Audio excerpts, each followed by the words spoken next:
دعائے اتار۔ یا رب کریم، جو کوئی 5 نمازوں کے فضائل کے 52 صفحات پڑھ یا سن لے، اسے دونوں جہانوں کی بھلائیوں سے مالا مال فرما، آمین۔ 5 نمازوں کے فضائل۔ الحمدللہ رب العالمین والصلاة والسلام علی سید المرسلین، اما بعد فاعوذ باللہ من الشیطان الرجیم، بسم اللہ الرحمن الرحیم۔ 5 نمازوں کے فضائل۔ درود شریف کی فضیلت۔ فرمان مصطفیٰ صلی اللہ تعالی علیہ وآلہ وسلم، میں نے گزشتہ رات عجیب واقعہ دیکھا۔ میں نے اپنے ایک امتی کو دیکھا جو پل صراط پر کبھی گھسٹ کر اور کبھی گھٹنوں کے بل چل رہا تھا۔ اتنے میں وہ درود آیا جو اس نے مجھ پر بھیجا تھا۔ اس نے اسے پل صراط پر کھڑا کر دیا، یہاں تک کہ اس نے پل صراط پار کر لیا۔ صلو علی الحبیب صلی اللہ تعالی علی محمد۔ 5 نمازوں میں فضیلت کی ترتیب۔ علامہ عبد الرؤف مناوی رحمت اللہ تعالی علیہ فرماتے ہیں، 5 نمازوں میں سب سے افضل نماز عصر ہے، پھر نماز فجر، پھر عشاء، پھر مغرب، پھر ظہر، اور 5 نمازوں کی جماعتوں میں افضل جماعت نماز جمعہ کی جماعت ہے، پھر فجر کی، پھر عشاء کی۔ جمعہ کی جماعت اس لیے افضل ہے کہ اس میں کچھ ایسی خصوصیات ہیں جو اسے دیگر نمازوں سے ممتاز کرتی ہیں، جبکہ فجر و عشاء کی جماعت اس لیے فضیلت والی ہے کہ ان میں مشقت یعنی محنت زیادہ ہے۔ نماز کی پابندی جنت میں لے جائے گی۔ اللہ کریم کے آخری نبی صلی اللہ تعالی علیہ وآلہ وسلم نے فرمایا، اللہ پاک ارشاد فرماتا ہے کہ میں نے تمہاری امت پر دن رات میں 5 نمازیں فرض کی ہیں، اور میں نے یہ عہد کیا ہے کہ جو ان نمازوں کی ان کے وقت کے ساتھ پابندی کرے گا میں اس کو جنت میں داخل فرماؤں گا، اور جو پابندی نہیں کرے گا تو اس کے لیے میرے پاس کوئی عہد نہیں۔ 5 نمازوں کے عظیم الشان فضائل۔ امام فقی ابو اللیث سمرقندی رحمت اللہ تعالی علیہ نے تابعی بزرگ حضرت کعب الاحبار رضی اللہ تعالی عنہ سے نقل کیا کہ انہوں نے فرمایا، میں نے توریت کے کسی مقام میں پڑھا، اللہ پاک فرماتا ہے، اے موسیٰ، فجر کی 2 رکعتیں احمد اور اس کی امت ادا کرے گی، جو انہیں پڑھے گا اس دن رات کے سارے گناہ اس کے بخش دوں گا اور وہ میرے ذمے میں ہوگا۔ اے موسیٰ، ظہر کی 4 رکعتیں احمد اور اس کی امت پڑھے گی، انہیں پہلی رکعت کے عوض یعنی بدلے بخش دوں گا، اور دوسری کے بدلے ان کی نیکیوں کا پلہ بھاری کر دوں گا، اور تیسری کے لیے فرشتے موکل یعنی مقرر کروں گا کہ تسبیح یعنی اللہ پاک کی پاکی بیان کریں گے اور ان کے لیے دعائے مغفرت کرتے رہیں گے، اور چوتھی کے بدلے ان کے لیے آسمان کے دروازے کشادہ کر یعنی کھول دوں گا، بڑی بڑی آنکھوں والی حوریں ان پر مشتاقانہ یعنی شوق بھری نظریں ڈالیں گی۔ اے موسیٰ، عصر کی 4 رکعتیں احمد اور ان کی امت ادا کرے گی تو ہفت یعنی 7 آسمانوں زمین میں کوئی فرشتہ باقی نہ بچے گا، سب ہی ان کی مغفرت چاہیں گے، اور ملائکہ یعنی فرشتے جس کی مغفرت چاہیں میں اسے ہرگز عذاب نہ دوں گا۔ اے موسیٰ، مغرب کی 3 رکعت ہیں، انہیں احمد اور اس کی امت پڑھے گی تو آسمان کے سارے دروازے ان کے لیے کھول دوں گا، جس حاجت کا سوال کریں گے اسے پورا ہی کر دوں گا۔ اے موسیٰ، شفق ڈوب جانے کے وقت امام اعظم رحمت اللہ تعالی علیہ کے نزدیک شفق اس سفیدی کا نام ہے جو مغرب میں سرخی ڈوبنے کے بعد صبح صادق کی طرح پھیلی ہوئی رہتی ہے۔ اے موسیٰ، شفق ڈوب جانے کے وقت یعنی عشاء کی 4 رکعتیں ہیں، پڑھیں گے انہیں احمد اور ان کی امت، وہ دنیا و ما فیہا یعنی دنیا اور اس کی ہر چیز سے ان کے لیے بہتر ہیں، وہ انہیں گناہوں سے ایسا نکال دیں گی جیسے اپنی ماؤں کے پیٹ سے پیدا ہوئے۔ اے موسیٰ، وضو کریں گے احمد اور اس کی امت جیسا کہ میرا حکم ہے، میں انہیں عطا فرماؤں گا ہر قطرے کے عوض یعنی بدلے پڑے کہ پانی سے ٹپکے ایک جنت جس کا عرض یعنی پھیلاؤ آسمان و زمین کی چوڑائی کے برابر ہوگا. اے موسیٰ، ایک مہینے کے ہر سال روزے رکھیں گے احمد اور اس کی امت، اور وہ ماہ رمضان ہے. میں عطا فرماؤں گا اس کے ہر دن کے روزے کے عوض یعنی بدلے جنت میں ایک شہر اور عطا کروں گا. اس میں نفل کے بدلے فرض کا ثواب، اور اس میں لیلۃ القدر کروں گا. جو اس مہینے میں شرمساری و صدق یعنی شرمندگی و سچائی سے ایک بار استغفار یعنی توبہ کرے گا، اگر اسی شب یا اسی مہینے بھر میں مر گیا، اسے 30 شہیدوں کا ثواب عطا فرماؤں گا. پڑھتے رہو نماز کے جنت میں جاؤ گے، ہوگا وہ تم پہ فضل کے دیکھے ہی جاؤ گے. صلو علی الحبیب صلی اللہ تعالی علی محمد. فجر کی نماز کے فضائل. فجر کی نماز پڑھنے والا اللہ کے ذمے. صحابی ابن صحابی حضرت سیدنا عبداللہ ابن عمر رضی اللہ تعالی عنہما سے روایت ہے، سردار مکہ مکرمہ سرکار مدینہ منورہ صلی اللہ تعالی علیہ وآلہ وسلم ارشاد فرماتے ہیں، جو صبح کی نماز پڑھتا ہے وہ شام تک اللہ پاک کے ذمے میں ہے. ایک دوسری روایت میں ہے، تم اللہ پاک کا ذمہ نہ توڑو، جو اللہ پاک کا ذمہ توڑے گا اللہ پاک اسے اوندھا یعنی الٹا کر کے دوزخ میں ڈال دے گا. نماز فجر کی پابندی کون کر سکتا ہے؟ حضرت علامہ عبد الرؤوف مناوی رحمت اللہ تعالی علیہ لکھتے ہیں، جو فجر کی نماز اخلاص کے ساتھ پڑھے وہ اللہ پاک کی امان یعنی حفاظت میں ہے. اور خاص صبح یعنی فجر کی نماز کا ذکر کرنے میں حکمت یہ ہے کہ اس نماز میں مشقت یعنی محنت ہے، اور اس پر پابندی صرف وہی شخص کر سکتا ہے جس کا ایمان خالص ہو، اسی لیے وہ امان یعنی پناہ کا مستحق ہوتا ہے. دوسری جگہ لکھتے ہیں، اللہ پاک کا ذمہ توڑنے کی سخت وعید یعنی سزا کی دھمکی، اور فجر کی نماز پڑھنے والے شخص کو ایذا یعنی تکلیف پہنچانے سے ڈرنے کا بیان ہے. شیطان کا جھنڈا. حضرت سیدنا سلمان فارسی رضی اللہ تعالی عنہ سے روایت ہے، میرے آقا تاجدار مدینہ صلی اللہ تعالی علیہ وآلہ وسلم کا فرمان عبرت نشان ہے، جو صبح کی نماز کو گیا ایمان کے جھنڈے کے ساتھ گیا، اور جو صبح بازار کو گیا ابلیس یعنی شیطان کے جھنڈے کے ساتھ گیا. رحمانی اور شیطانی گروہ. حضرت مفتی احمد یار خان رحمت اللہ تعالی علیہ اس حدیث پاک کے تحت لکھتے ہیں، یعنی انسانوں کے دو ٹولے، دو گروپس ہی ہیں. نمبر 1 حزب اللہ یعنی اللہ کا گروہ، اور نمبر 2 حزب الشیطان یعنی شیطان کا گروہ. ان کی شناخت یعنی پہچان یہ ہے کہ رحمانی ٹولے والے دن کی ابتدا نماز اور اللہ پاک کے ذکر سے کرتے ہیں، اور شیطانی ٹولے والے بازار و دنیاوی کاروبار سے. خیال رہے کہ دنیاوی کاروبار منع نہیں، مگر سویرے اٹھتے ہی نہ خدا کا نام نہ اس کی عبادت بلکہ ان یعنی دنیاوی کاموں میں لگ جانا، یہ شیطانی کام ہے. شیطان کا 3 گرہ لگانا.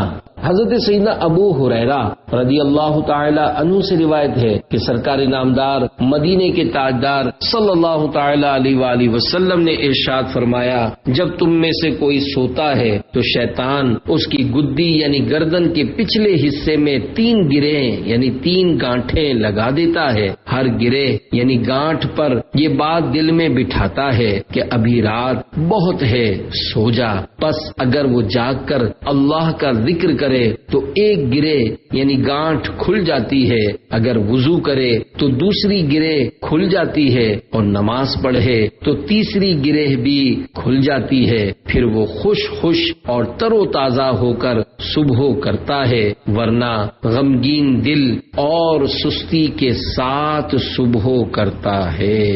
صبح کے وقت مزے کی نیند کا سبب. حضرت علامہ مولانا مفتی احمد یار خان رحمت اللہ تعالی علیہ اس حدیث پاک کے تحت لکھتے ہیں، شیطان انسان کے بالوں میں یا دھاگے میں صبح کے وقت غفلت کی 3 گرہ لگا دیتا ہے، اسی لیے صبح کے وقت بڑے مزے کی نیند آتی ہے۔ حضور صلی اللہ علیہ وسلم نے ان 3 گروں یعنی گانٹھوں کے کھولنے کے لیے 3 عمل ارشاد فرمائے جو بیان کردہ حدیث پاک میں موجود ہیں۔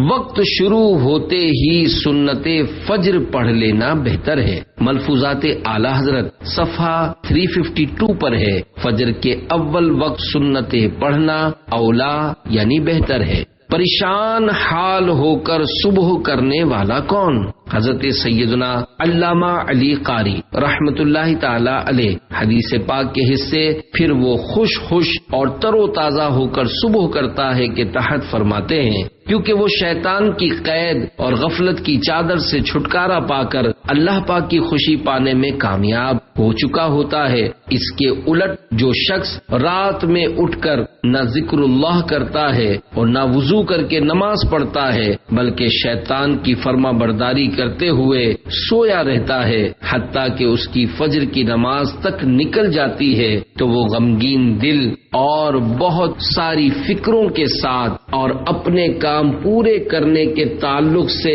حیران و پریشان ہو کر صبح کرتا ہے، اور جو کام بھی کرنے کا ارادہ کرتا ہے اس میں ناکامیاب رہتا ہے، کیونکہ وہ اللہ پاک کی نزدیکی سے دور ہو کر شیطان کے دھوکے کے جال میں پھنس چکا ہوتا ہے۔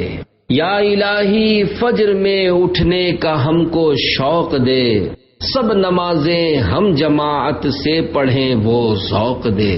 شیطان نے کان میں پیشاب کر دیا ہے۔ حضرت سیدنا عبداللہ بن مسعود رضی اللہ تعالی عنہ بیان کرتے ہیں کہ بارگاہ رسالت میں ایک شخص کے متعلق ذکر کیا گیا کہ وہ صبح تک سوتا رہا اور نماز کے لیے نہ اٹھا، تو آپ صلی اللہ تعالی علیہ وآلہ وسلم نے ارشاد فرمایا اس شخص کے کان میں شیطان نے پیشاب کر دیا ہے۔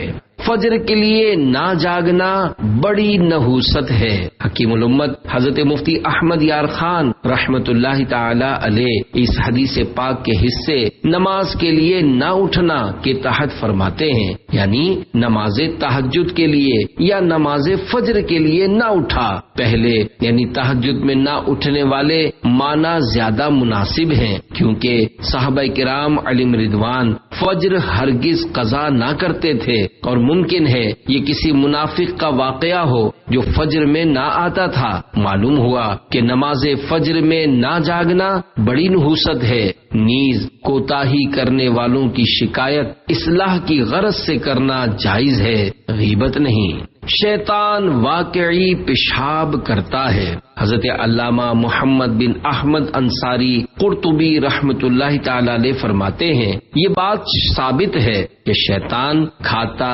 پیتا اور نکاح کرتا ہے، تو اگر وہ پیشاب بھی کر لے تو اس میں کیا رکاوٹ ہے؟ شیطان کو بھگائے گی اے بھائیو نماز، فردوس میں بسائے گی اے بھائیو نماز۔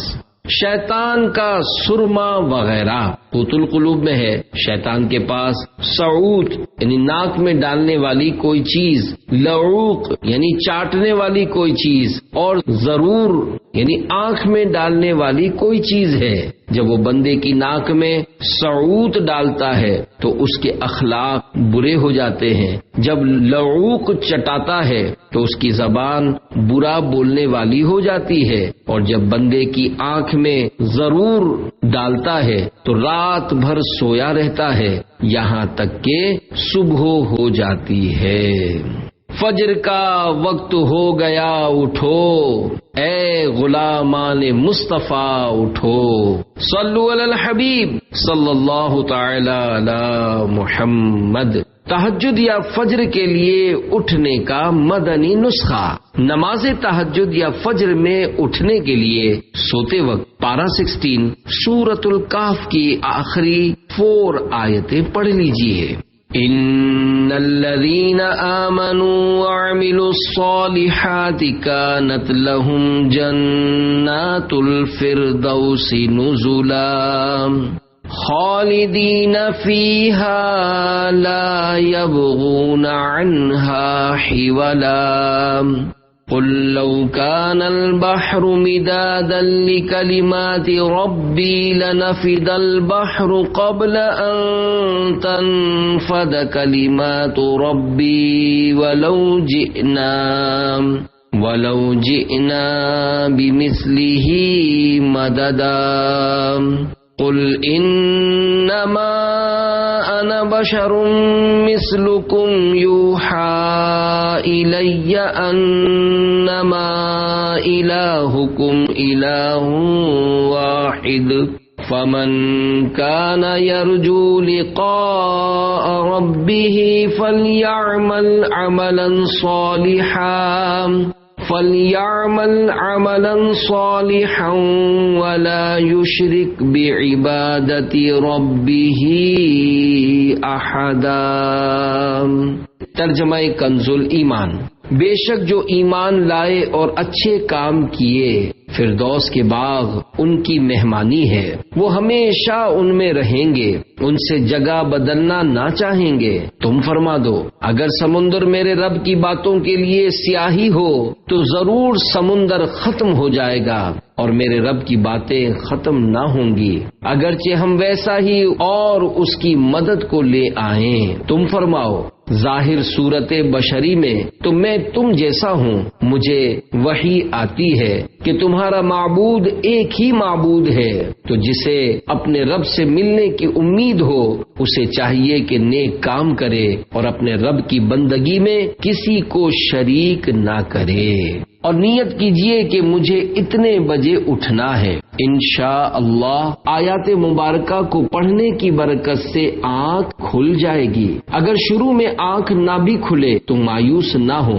وظیفہ جاری رکھیے، انشاءاللہ آہستہ آہستہ ترکیب بن جائے گی۔ جاگنے کے لیے الارم سیٹ کیجئے۔ مقررہ وقت پر بیدار ہونے کا ایک طریقہ یہ بھی ہے کہ ایک بلکہ 3 گھڑیوں پر الارم لگا کر سوئیں، تاکہ کسی وجہ سے ایک بند ہو جائے تو 2 گھڑیاں جگانے کے لیے موجود رہیں۔ موبائل فون میں بھی الارم کی سہولت ہوتی ہے۔ اگر رات دیر سے سونے کی وجہ سے نماز فجر کے لیے آنکھ نہیں کھلتی اور نہ کوئی جگانے والا موجود ہے تو ضروری ہے کہ جلدی سوئیں، کہ فقہائے کرام رحمت اللہ علیہم فرماتے ہیں جب یہ اندیشہ ہو کہ صبح کی نماز جاتی رہے گی تو بلا ضرورت شرعیہ اسے رات دیر تک جاگنا ممنوع ہے۔ نیند میں کمی لانے کے طریقے۔ میرے آقا اعلی حضرت رحمت اللہ تعالی علیہ نماز ظہر کی جماعت سے قبل سونے والے کو مدنی پھول دیتے ہوئے ارشاد فرماتے ہیں، اچھا ٹھیک دوپہر کے وقت سو، مگر نہ اتنا کہ وقت جماعت آ جائے، تھوڑی سی دیر قیلولہ کافی ہے۔ اگر لمبی نیند سے خوف کرتا ہے تکیہ نہ رکھ، بچھونا نہ بچھا، کہ بے تکیہ اور بے بستر سونا بھی مسنون یعنی سنت ہے۔ سوتے وقت دل کو خیال جماعت سے خوب لگا ہوا رکھ کر فکر یعنی ٹینشن کی نیند غافل نہیں ہونے دیتی۔ کھانا جس قدر ہو سکے صبح سویرے کھا کہ سونے کے وقت تک کھانے کے سبب اٹھنے والی گرمی دور ہو جائے اور لمبی نیند کا سبب نہ بنے۔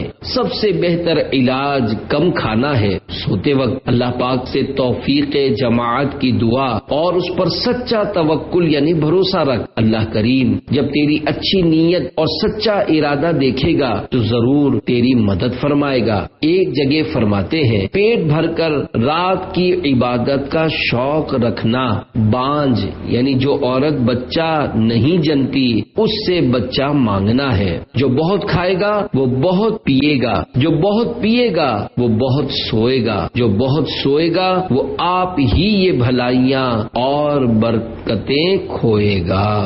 اللہ اللہ کے نبی سے فریاد ہے نفس کی بدی سے، شب بھر سونے ہی سے غرض تھی، تاروں نے 1000 دانت پیسے۔ صلو علی الحبیب صلی اللہ تعالی علی محمد۔ گویا ساری رات عبادت کی حضرت سیدنا عثمان غنی رضی اللہ تعالی عنہ سے روایت ہے کہ رسول اللہ صلی اللہ تعالی علیہ وآلہ وسلم نے ارشاد فرمایا، جو نماز عشاء جماعت سے پڑھے گویا یعنی جیسے اس نے آدھی رات قیام کیا، اور جو فجر جماعت سے پڑھے گویا یعنی جیسے اس نے پوری رات قیام کیا۔ شرح حدیث۔ حضرت مفتی احمد یار خان رحمت اللہ تعالی علیہ اس حدیث پاک کے تحت فرماتے ہیں، اس کے دو مطلب ہو سکتے ہیں، ایک یہ کہ عشاء کی باجماعت نماز کا ثواب آدھی رات کی عبادت کے برابر ہے، اور فجر کی باجماعت نماز کا ثواب باقی آدھی رات کی عبادت کے برابر۔ تو جو یہ دونوں نمازیں جماعت سے پڑھ لے اسے ساری رات عبادت کا ثواب۔ دوسرے یہ کہ عشاء کی جماعت کا ثواب آدھی رات کے برابر ہے، اور فجر کی جماعت کا ثواب ساری رات عبادت کے برابر، کیونکہ یہ یعنی فجر کی جماعت عشاء کی جماعت سے زیادہ بھاری یعنی نفس پر بوجھ ہے۔ پہلے معنی زیادہ قوی یعنی زیادہ مضبوط ہے۔ جماعت سے مراد تکبیر اولا پانا ہے، جیسا کہ بعض علماء نے فرمایا۔ بہر شریعت جلد اول صفحہ 509 پر ہے، پہلی رکعت کا رکوع مل گیا تو تکبیر اولا کی فضیلت پا گیا۔ تذکرہ سیدنا عثمان غنی رضی اللہ تعالی عنہ۔ اے عاشقان صحابہ و اہل بیت، ابھی آپ نے جو حدیث پاک سنی اس کے راوی یعنی بیان کرنے والے جامع القرآن تیسرے خلیفہ حضرت سیدنا عثمان غنی رضی اللہ تعالی عنہ ہیں۔ حضرت سیدنا عثمان غنی رضی اللہ تعالی عنہ کی بھی کیا شان ہے، آپ کا ایک لقب ذو النورین یعنی دو نور والے بھی ہے، کیونکہ اللہ پاک کے پیارے نبی صلی اللہ تعالی علیہ وآلہ وسلم نے اپنی دو شہزادیاں یکے بعد دیگرے حضرت سیدنا عثمان غنی رضی اللہ تعالی عنہ کے نکاح میں دی تھیں، اور فرمایا اگر میری 10 بیٹیاں بھی ہوتی تو میں ایک کے بعد دوسری سے تمہارا نکاح کر دیتا، کیونکہ میں تم سے راضی ہوں۔ نور کی سرکار سے پایا دو شالہ نور کا، ہو مبارک تم کو ذو النورین جوڑا نور کا۔ حضرت سیدنا عثمان غنی رضی اللہ تعالی عنہ نے آغاز اسلام ہی میں قبول اسلام کر لیا تھا۔ آپ کی کنیت ابو عمرو اور لقب جامع القرآن ہے۔ آپ کو صاحب الہجرتین یعنی 2 ہجرتوں والے کہا جاتا ہے، کیونکہ آپ نے پہلے حبشہ اور پھر مدینہ شریف کی طرف ہجرت فرمائی۔ عثمان غنی کا اتباع رسول امیر المومنین حضرت سیدنا عثمان غنی رضی اللہ تعالی عنہ زبردست عاشق رسول بلکہ عشق مصطفیٰ کا عملی نمونہ تھے۔ اپنی باتوں اور طور طریقوں میں اللہ پاک کے آخری نبی صلی اللہ علیہ وآلہ وسلم کی سنتیں اور ادائیں خوب اپنایا کرتے تھے۔ چنانچہ ایک دن حضرت سیدنا عثمان غنی رضی اللہ تعالی عنہ نے مسجد کے دروازے پر بیٹھ کر بکری کی دستی کا گوشت منگوایا اور کھایا، اور بغیر تازہ وضو کیے نماز ادا کی۔ پھر فرمایا کہ رسول اللہ صلی اللہ علیہ وآلہ وسلم نے بھی اسی جگہ بیٹھ کر یہی کھایا تھا اور اسی طرح کیا تھا۔ 2 بار جنت خریدی۔ حضرت سیدنا عثمان غنی رضی اللہ تعالی عنہ کی شان والا بہت بلند و بالا ہے۔ آپ نے اپنی مبارک زندگی میں مصطفیٰ جان رحمت صلی اللہ علیہ وآلہ وسلم سے 2 مرتبہ جنت خریدی۔ ایک مرتبہ بیر روما یہودی سے خرید کر مسلمانوں کے پانی پینے کے لیے وقف کر کے، اور دوسری بار جیش اسرت یعنی غزوہ تبوک کے موقع پر۔ چنانچہ غزوہ تبوک کے موقع پر مسلمانوں کی بے سر و سامانی کو دیکھتے ہوئے پہلی دفعہ 100 یعنی 100 اونٹ، دوسری مرتبہ 200 یعنی 200 اونٹ، اور تیسری بار 300 یعنی 300 اونٹ دینے کا وعدہ کیا۔ راوی فرماتے ہیں میں نے دیکھا کہ حضور انور مدینے کے تاجور صلی اللہ تعالی علیہ وآلہ وسلم نے یہ سن کر ممبر منور سے نیچے تشریف لا کر 2 مرتبہ فرمایا، آج سے عثمان رضی اللہ تعالی عنہ جو کچھ کرے اس پر مؤاخذہ یعنی پوچھ کچھ نہیں۔ شرم و حیا، تواضع یعنی عاجزی، اتباع سنت، خوف خدا اور فکر آخرت آپ کی سیرت مبارکہ کے روشن پہلو ہیں۔ خوف خدا کا یہ عالم تھا کہ یقینی جنتی ہونے کے باوجود جب کسی قبر کے پاس کھڑے ہوتے تو اس قدر روتے کہ آنسوؤں سے آپ کی داڑھی مبارک تر ہو جاتی۔ وفات شریف، حضرت سیدنا عثمان غنی رضی اللہ تعالی عنہ نے 12 سال مسند خلافت پر فائز رہ کر 18 ذوالحجۃ الحرام سن 35 ہجری میں بروز جمعہ روزے کی حالت میں تقریباً 82 سال 82 ایئرز کی طویل عمر پا کر نہایت مظلومیت کے ساتھ جام شہادت نوش فرمایا۔ شہادت کے بعد حضرت سیدنا عبداللہ بن عباس رضی اللہ تعالی عنہما نے رحمت عالم کو خواب میں فرماتے سنا، بے شک عثمان کو جنت میں عالی شان دولہا بنایا گیا ہے۔ اللہ رب العزت کی ان پر رحمت ہو اور ان کے صدقے ہماری بے حساب مغفرت ہو، آمین بجاہ النبی الامین صلی اللہ تعالی علیہ وآلہ وسلم۔ ملی تقدیر سے مجھ کو صحابہ کی ثنا خوانی، ملا ہے فیض عثمانی، ملا ہے فیض عثمانی۔ صلو علی الحبیب صلی اللہ تعالی علی محمد۔ جمعہ کی فجر با جماعت کی خصوصی فضیلت، حضرت سیدنا ابو عبیدہ بن جراح رضی اللہ تعالی عنہ بیان کرتے ہیں کہ رسول اکرم رحمت عالم صلی اللہ تعالی علیہ وآلہ وسلم نے ارشاد فرمایا، جمعہ کے دن پڑھی جانے والی فجر کی نماز با جماعت سے افضل کوئی نماز نہیں ہے۔ میرا گمان یعنی خیال ہے تم میں سے جو اس میں شریک ہوگا اس کے گناہ معاف کر دیے جائیں گے۔ نبی کا گمان یقین کے برابر ہوتا ہے۔ اے عاشقان رسول، اس حدیث پاک میں کہا گیا ہے میرا گمان یعنی خیال ہے، اس کی شرح یہ ہے کہ نبی کا گمان یعنی خیال یقین کے برابر ہوتا ہے، لہذا مطلب یہ ہوا کہ واقعی جمعہ کی نماز فجر با جماعت پڑھنے والے کے گناہ معاف کر دیے جائیں گے۔ احادیث مبارکہ میں جہاں گناہ معاف ہو جانے کا تذکرہ ہوتا ہے وہاں صغیرہ یعنی چھوٹے گناہوں کی معافی ملنا مراد ہوتا ہے، کیونکہ کبیرہ یعنی بڑے گناہ توبہ سے معاف ہوتے ہیں۔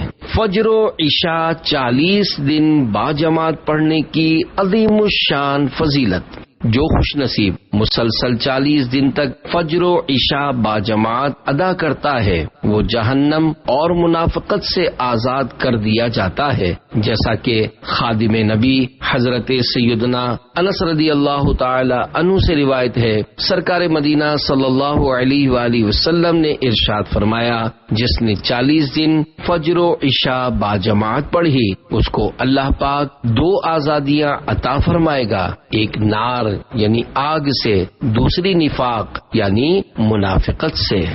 دوزخ سے آزادی، امیر المومنین حضرت سیدنا عمر فاروق اعظم رضی اللہ تعالی عنہ سے روایت ہے، سرکار دو عالم صلی اللہ تعالی علیہ وآلہ وسلم کا فرمان عالی شان ہے، جو 40 راتیں مسجد میں با جماعت نماز عشاء پڑھے کہ پہلی رکعت فوت نہ ہو، اللہ پاک اس کے لیے دوزخ سے آزادی لکھ دیتا ہے۔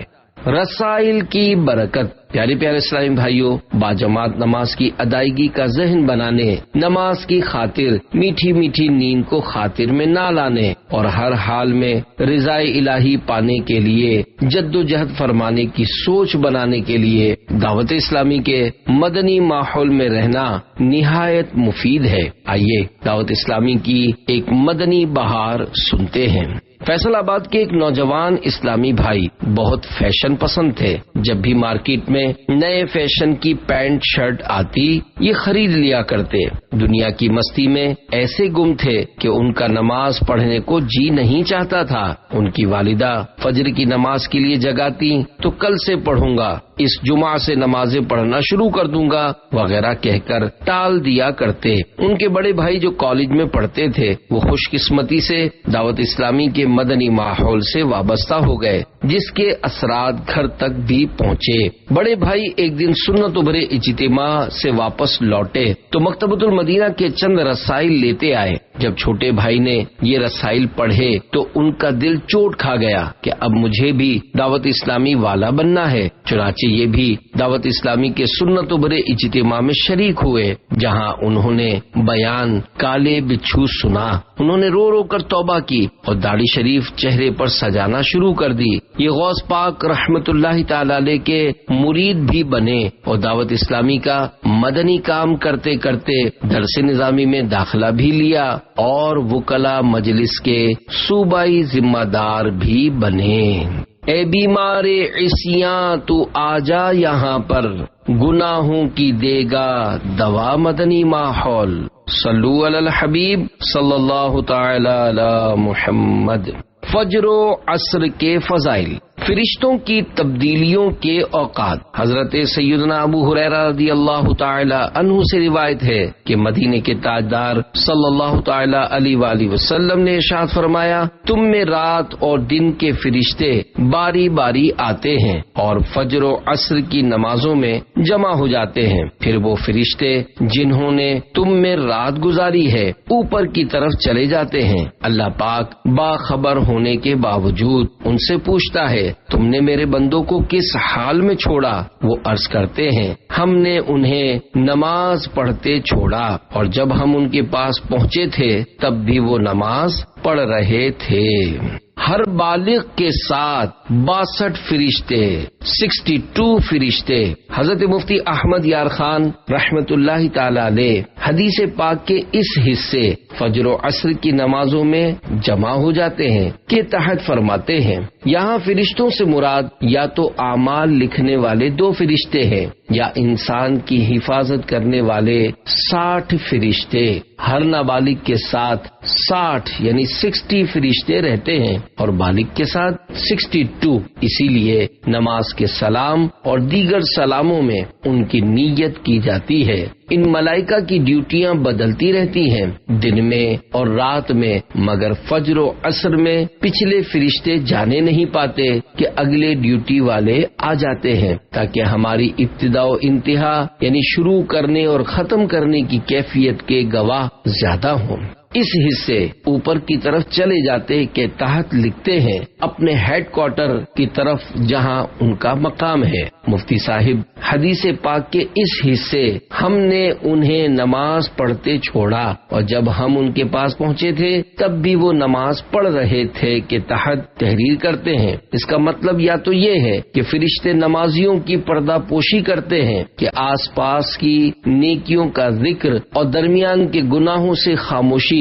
یا یہ مطلب کہ اے مولا جن بندوں کی ابتدا و انتہا یعنی شروعات اور ختم ہونے کی کیفیت ایسی ہو اس میں ہمیشہ برکت ہی رہتی ہے۔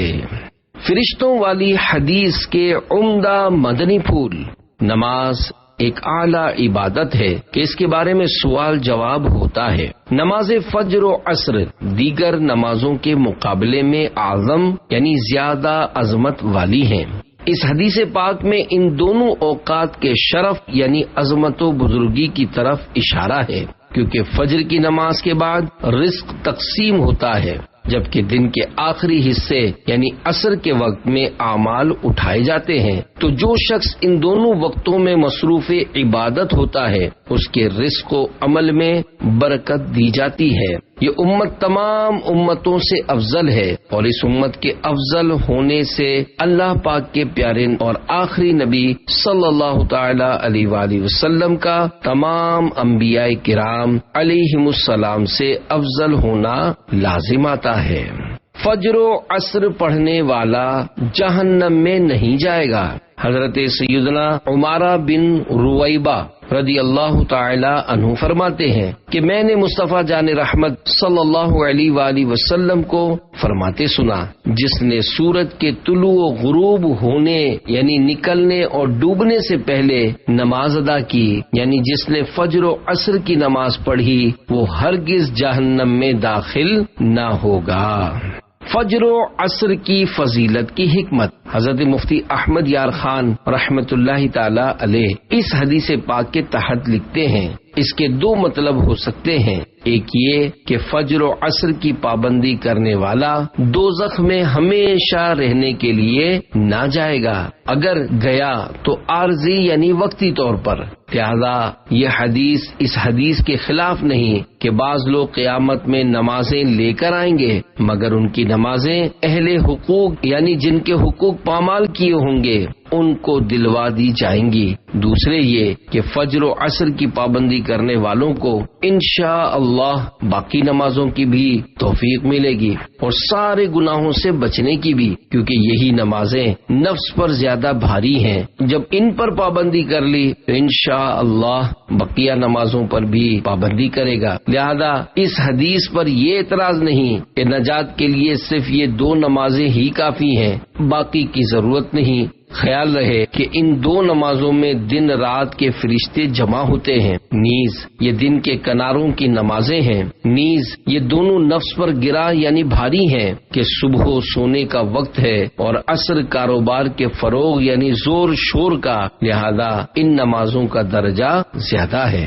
آمنہ کے چاند نے آسمان کا چاند دیکھ کر فرمایا، حضرت سیدنا جریر بن عبداللہ رضی اللہ تعالی عنہ بیان کرتے ہیں، ہم حضور پاک صلی اللہ علیہ وآلہ وسلم کی بارگاہ میں حاضر تھے۔ آپ صلی اللہ تعالی علیہ وآلہ وسلم نے 14ویں رات کے چاند کی طرف دیکھ کر ارشاد فرمایا، ان قریب یعنی قیامت کے دن تم اپنے رب کو اس طرح دیکھو گے جس طرح اس چاند کو دیکھ رہے ہو، تو اگر تم لوگوں سے ہو سکے تو نماز فجر و عصر کبھی نہ چھوڑو۔ پھر حضرت سیدنا جریر بن عبداللہ رضی اللہ تعالی عنہ نے یہ آیت مبارکہ پڑھی، وَسَبِّحْ بِحَمْدِ رَبِّكَ قَبْلَ طُلُوعِ الشَّمْسِ وَقَبْلَ غُرُوبِهَا۔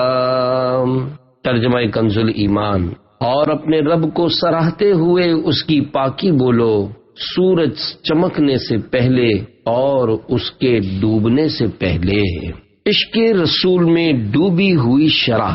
مفسر قرآن حضرت مفتی احمد یار خان رحمت اللہ تعالی علیہ حدیث پاک کے اس حصے آپ صلی اللہ تعالی علیہ وآلہ وسلم نے 14ویں رات کے چاند کی طرف دیکھا کے تحت فرماتے ہیں، یعنی خدائے رحمان کے چاند نے آسمان کے چاند کو دیکھا، ڈوبنے والے گہنے یعنی کم رونق والے چاند کو اس چاند نے دیکھا جو نہ غروب ہو نہ گھنے یعنی جو نہ ڈوبے اور نہ جس کی روشنی میں کمی آئے۔ ظاہر کے چمکانے والے چاند کو اس چاند نے دیکھا جو دل و جان روح و ایمان کو چمکاتا ہے۔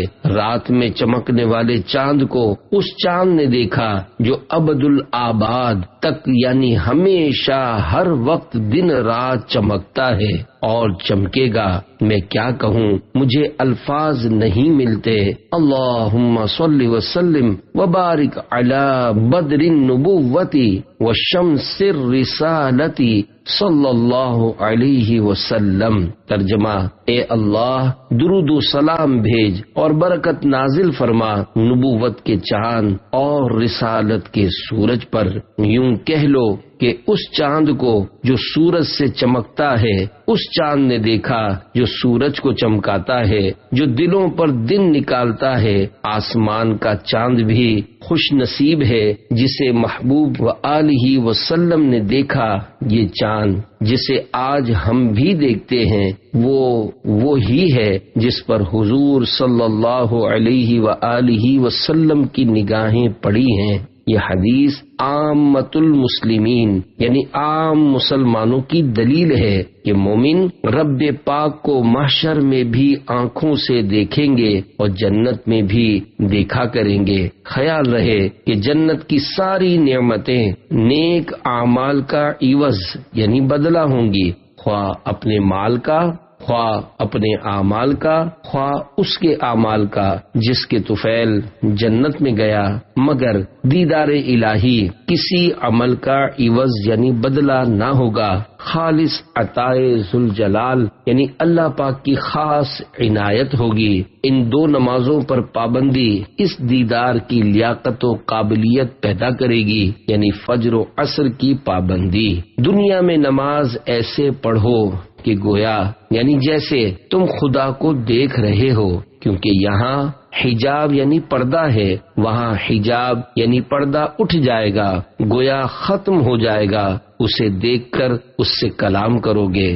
حدیث پاک میں موجود آیت کریمہ کے تحت فرماتے ہیں، اس فرمان عالی سے معلوم ہوا کہ اس آیت میں تسبیح و تحمید یعنی اللہ پاک کی پاکی اور تعریف بیان کرنے سے مراد نماز ہے، کیونکہ فجر و عصر کی نماز میں رات اور دن کے محافظ فرشتے جمع ہو جاتے ہیں، نیز فجر کی نماز سونے کی غفلت کا وقت ہے اور نماز عصر کاروبار سیر و تفریح کی غفلت کا وقت۔ ان وجوہ یعنی ریزن سے ان نمازوں کی تاکید زیادہ ہے۔ رب پاک فرماتا ہے ان قرآن الفجر کان مشہودا، ترجمہ کنز ایمان، بے شک صبح کے قرآن یعنی نماز میں فرشتے حاضر ہوتے ہیں۔ نماز عصر کے متعلق فرماتا ہے حافظوا علی الصلوات والصلاة الوسطی، ترجمہ کنز ایمان، نگہبانی کرو سب نمازوں اور بیچ کی نماز کی۔ تیرا دل کو جلوے ماہ عرب درکار ہے، 14ویں کے چاند تیری چاندنی اچھی نہیں۔ الفاظ و معنی: تیرا دل اندھیرے میں ڈوبا ہوا دل، ماہ عرب عرب کا چاند، مراد پیارے آقا صلی اللہ تعالی علیہ وآلہ وسلم۔ صلو علی الحبیب صلی اللہ تعالی علی محمد۔ پروردگار کا 100 بار دیدار۔ حضرت علامہ مولانا مفتی محمد امجد علی اعظمی رحمت اللہ تعالی علیہ ارشاد فرماتے ہیں، دنیا کی زندگی میں جاگتے میں اللہ پاک کا دیدار نبی صلی اللہ علیہ وآلہ وسلم کے لیے خاص ہے، اور آخرت میں ہر سنی مسلمان کے لیے ممکن بلکہ واقع رہا قلبی یعنی دل میں دیدار یا خواب میں، یہ دیگر انبیاء علیہم السلام بلکہ اولیاء کے لیے بھی حاصل ہے۔ ہمارے امام اعظم ابو حنیفہ رضی اللہ تعالی عنہ کو خواب میں 100 بار زیارت ہوئی۔ مزید فرماتے ہیں اس یعنی اللہ پاک کا دیدار بلا کیف ہے، یعنی دیکھیں گے اور مگر یہ نہیں کہہ سکتے کہ کیسے دیکھیں گے۔ جس چیز کو دیکھتے ہیں اس سے کچھ فاصلہ مسافت یعنی ڈسٹینس کا ہوتا ہے، نزدیک یا دور، وہ دیکھنے والے سے کسی جہت یعنی سمت ڈائریکشن میں ہوتی ہے، اوپر یا نیچے، داہنے رائٹ یا بائیں لیفٹ، آگے یا پیچھے۔ اس یعنی رب کریم کا دیکھنا ان سب باتوں سے پاک ہوگا۔ پھر رہا یہ کہ کیوں کر ہوگا، یہی تو کہا جاتا ہے کہ کیوں کر کو یہاں دخل نہیں، انشاءاللہ جب دیکھیں گے اس وقت بتا دیں گے۔ اس طرح کی سب باتوں کا خلاصہ یہ ہے کہ جہاں تک عقل پہنچتی ہے وہ خدا نہیں، اور جو خدا ہے اس تک عقل رسا یعنی پہنچتی نہیں، اور وقت دیدار نگاہ اس کا احاطہ یعنی گھیرا کرے، یہ محال یعنی ناممکن، امپاسبل ہے۔ بحر شریعت جلد اول صفحہ 160 پر ہے، جنتی جب جنت میں جائیں گے ہر ایک اپنے اعمال کی مقدار سے مرتبہ پائے گا اور اس کے فضل کی حد نہیں۔ پھر انہیں دنیا کی 1 ہفتے کی مقدار کے بعد اجازت دی جائے گی کہ اپنے پروردگار کی زیارت کریں، اور عرش الہی ظاہر ہوگا اور رب پاک جنت کے باغوں میں سے ایک باغ میں تجلی فرمائے گا، اور ان جنتیوں کے لیے ممبر بچھائے جائیں گے، نور کے ممبر، موتی کے ممبر، یاقوت کے ممبر، زبرجد کے ممبر، سونے کے ممبر، چاندی کے ممبر، اور ان یعنی جنتیوں میں کا ادنا یعنی چھوٹے درجے کا مشک و کافور کے ٹیلے پر بیٹھے گا، اور ان میں ادنا کوئی نہیں، اپنے گمان یعنی خیال میں کرسی والوں کو کچھ اپنے سے بڑھ کر نہ سمجھیں گے، اور خدا کا دیدار ایسا صاف ہوگا جیسے آفتاب یعنی سورج اور 14ویں رات کے چاند کو ہر ایک اپنی اپنی جگہ سے دیکھتا ہے کہ ایک کا دیکھنا دوسرے کے لیے معنی یعنی رکاوٹ نہیں، اور اللہ کریم ہر ایک پر تجلی فرمائے گا۔ ان میں سے کسی کو فرمائے گا اے فلاں بن فلاں، تجھے یاد ہے جس دن تو نے ایسا ایسا کیا تھا؟ دنیا کے بعض معاصی یعنی نافرمانیاں یاد دلائے گا۔ بندہ عرض کرے گا تو اے رب کیا تو نے مجھے بخش نہ دیا؟ فرمائے گا ہاں، میری مغفرت کی وسعت یعنی کشادگی پھیلاؤ ہی کی وجہ سے تو اس مرتبے کو پہنچا۔ جے میں وے کھاں عملہ ولے کچھ نہیں میرے پلے، جے میں وے کھاں رحمت رب دی بلے بلے بلے، یعنی جب میں اپنے اعمال کی طرف دیکھتا ہوں تو کچھ نہیں پاتا، اور جب اپنے رب کی رحمت کی طرف دیکھتا ہوں تو خوشی سے جھوم اٹھتا ہوں۔ نماز عصر کا ڈبل اجر۔ حضرت سیدنا ابو بصرہ غفاری رضی اللہ تعالی عنہ سے روایت ہے کہ نور والے آقا صلی اللہ تعالی علیہ وآلہ وسلم نے فرمایا، یہ نماز یعنی نماز عصر تم سے پچھلے لوگوں پر پیش کی گئی تو انہوں نے اسے ضائع کر دیا، لہذا جو اسے پابندی سے ادا کرے گا اسے دگنا یعنی ڈبل اجر ملے گا۔ حضرت مفتی احمد یار خان رحمت اللہ تعالی علیہ اس حدیث پاک کے تحت لکھتے ہیں، یعنی پچھلی امتوں پر بھی نماز عصر فرض تھی مگر وہ اسے چھوڑ بیٹھے اور عذاب کے مستحق ہوئے، تم ان سے عبرت پکڑنا۔ دگنے اجر کی وجوہات کے مدنی پھول۔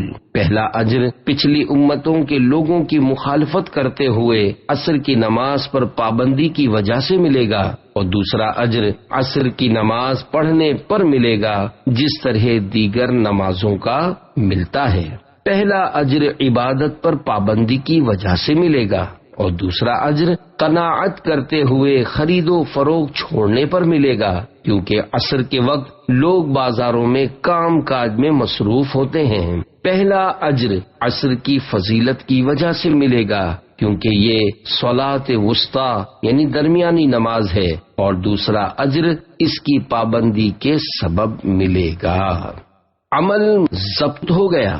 تابعی بزرگ حضرت سیدنا ابو الملیح رحمت اللہ تعالی علیہ بیان کرتے ہیں، ایک ایسے روز کے بادل چھائے ہوئے تھے، ہم صحابی رسول حضرت سیدنا بریدہ رضی اللہ تعالی عنہ کے ساتھ جہاد میں تھے۔ آپ نے فرمایا نماز عصر میں جلدی کرو، کیونکہ سرکار دو عالم صلی اللہ علیہ وآلہ وسلم نے ارشاد فرمایا کہ جس نے نماز عصر چھوڑ دی اس کا عمل ضبط ہو گیا۔ نماز عصر چھوڑنے کے عادی پر اندیشہ کفر۔ حضرت مفتی احمد یار خان رحمت اللہ تعالی علیہ اس حدیث پاک کے تحت لکھتے ہیں، غالباً عمل سے مراد وہ دنیاوی کام ہے جس کی وجہ سے اس نے نماز عصر چھوڑی، اور ضبطی سے مراد اس کام کی برکت کا ختم ہونا، یا یہ مطلب ہے کہ جو عصر چھوڑنے کا عادی ہو جائے اس کے لیے اندیشہ یعنی خطرہ ہے کہ وہ کافر ہو کر مرے، جس سے اعمال ضبط یعنی برباد ہو جائیں۔ البتہ اس کا مطلب یہ نہیں کہ عصر چھوڑنا کفر و ارتداد ہے۔ خیال رہے کہ نماز عصر کو قرآن کریم نے بیچ کی نماز فرما کر اس کی بہت تاکید فرمائی، نیز اس وقت رات و دن کے فرشتوں کا اجتماع یعنی جمع ہونا ہوتا ہے، اور یہ وقت لوگوں کی سیر و تفریح اور تجارت کے فروغ یعنی بڑھنے اور مصروفیت کا وقت ہے، اس لیے اکثر لوگ عصر میں سستی کر جاتے ہیں۔ ان وجوہ یعنی ریزن سے قرآن شریف نے بھی عصر کی بہت تاکید فرمائی اور حدیث شریف نے بھی۔ 40 منٹس پہلے تیاری۔ حکایت، عارف باللہ ابو العباس حریثی رحمت اللہ تعالی علیہ نماز عصر کی تیاری اس وقت سے شروع کر دیتے جب ظہر کا وقت ختم ہونے میں 40 منٹ باقی ہوتے۔ آپ کی تیاری کا طریقہ یہ ہوتا کہ نگاہیں جھکائے مراقبے میں مشغول ہو جاتے اور وسوسوں سے استغفار کرتے رہتے، اور ایسا اس لیے کرتے تاکہ آپ پر عصر کا وقت اس حالت میں آئے کہ بارگاہ الہی میں حاضری سے آپ کے سامنے کوئی رکاوٹ نہ ہو۔ ایک بیان نے کئی نمازی بنا دیے۔ پیارے پیارے اسلامی بھائیوں، نمازوں کی اہمیت اپنے دلوں میں اجاگر کرنے، ہر نماز اہتمام کے ساتھ اپنے وقت کے اندر باجماعت پڑھنے اور دوسروں کو نمازوں کے لیے تیار کرنے کی سوچ بنانے کے لیے دعوت اسلامی کے مدنی ماحول سے منسلک رہیے۔ آئیے نمازی بنانے کے متعلق ایک مدنی بہار سنتے ہیں۔ وزیر آباد پنجاب کے اسلامی بھائی اس وقت اسکول کے طالب علم تھے. کسی مبلغ دعوت اسلامی نے مکتبۃ المدینہ سے جاری ہونے والے بیان کا کیسٹ بے نمازی کی سزائیں پیش کیا. ان کے بقول گھر میں والد صاحب کے علاوہ کوئی نماز نہیں پڑھتا تھا. بہرحال انہوں نے وہ کیسٹ گھر میں چلایا. والد صاحب نے بھی وہ بیان سنا اور گھر والوں کو بار بار اس بیان کو سننے کی ترغیب دی. اس بیان کی برکت سے اس اسلامی بھائی کے گھر والے نمازی بن گئے، غوث پاک رحمت اللہ تعالی علیہ کے مرید بھی بنے. پھر ایک وقت وہ آیا کہ الحمدللہ ان کے گھر میں اسلامی بہنوں کا ہفتہ وار سنتوں بھرا اجتماع بھی ہونے لگا. ان کے بھائی دعوت اسلامی کے نعت خواں بھی بنے اور جامعۃ المدینہ میں درس نظامی کے طالب علم بھی، جبکہ ان کے 2 چچا زاد بھائی دعوت اسلامی کے مدرسۃ المدینہ میں حفظ قرآن کی سعادت پانے لگے. یقیناً مقدر کا وہ ہے سکندر جسے خیر سے مل گیا مدنی ماحول. صلو علی الحبیب صلی اللہ تعالی علی محمد. اہل و عیال اور مال برباد ہو گئے. صحابی ابن صحابی حضرت سیدنا عبداللہ بن عمر رضی اللہ تعالی عنہما سے روایت ہے کہ اللہ پاک کے پیارے رسول صلی اللہ تعالی علیہ وآلہ وسلم نے ارشاد فرمایا، جس کی نماز عصر نکل گئی، یعنی جو جان بوجھ کر نماز عصر چھوڑے، گویا اس کے اہل و عیال و مال وطر ہو، یعنی چھین لیے گئے. وطر کا مطلب حضرت علامہ ابو سلیمان خطابی شافعی رحمت اللہ تعالی علیہ فرماتے ہیں، وطر کا معنی ہے نقصان ہونا یا چھن جانا. پس جس کے بال بچے اور مال چھن گئے یا اس کا نقصان ہو گیا، گویا وہ اکیلا رہ گیا.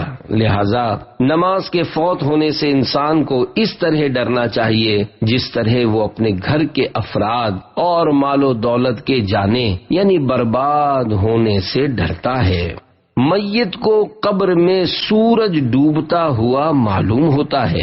حضرت سیدنا جابر بن عبداللہ رضی اللہ تعالی عنہ سے روایت ہے کہ رحمت عالم صلی اللہ علیہ وآلہ وسلم کا فرمان معظم ہے، جب مرنے والا قبر میں داخل ہوتا ہے تو اسے سورج ڈوبتا ہوا معلوم ہوتا ہے، تو وہ آنکھیں ملتا ہوا بیٹھتا ہے اور کہتا ہے، مجھے چھوڑو میں نماز پڑھ لوں.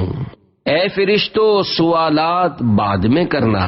حکیم الامت حضرت مفتی احمد یار خان رحمت اللہ تعالی علیہ حدیث پاک کے اس حصے سورج ڈوبتا ہوا معلوم ہوتا ہے کے تحت فرماتے ہیں، یہ احساس منکر نکیر کے جگانے پر ہوتا ہے، خواہ دفن کسی وقت ہو، کیونکہ نماز عصر کی زیادہ تاکید ہے اور آفتاب یعنی سورج کا ڈوبنا اس کا وقت جاتے رہنے کی دلیل ہے، اس لیے یہ وقت دکھایا جاتا ہے. حدیث کے اس حصے مجھے چھوڑو میں نماز پڑھ لوں کے تحت لکھتے ہیں، یعنی اے فرشتوں سوالات بعد میں کرنا، عصر کا وقت جا رہا ہے، مجھے نماز پڑھ لینے دو. یہ وہی کہے گا جو دنیا میں نماز عصر کا پابند تھا.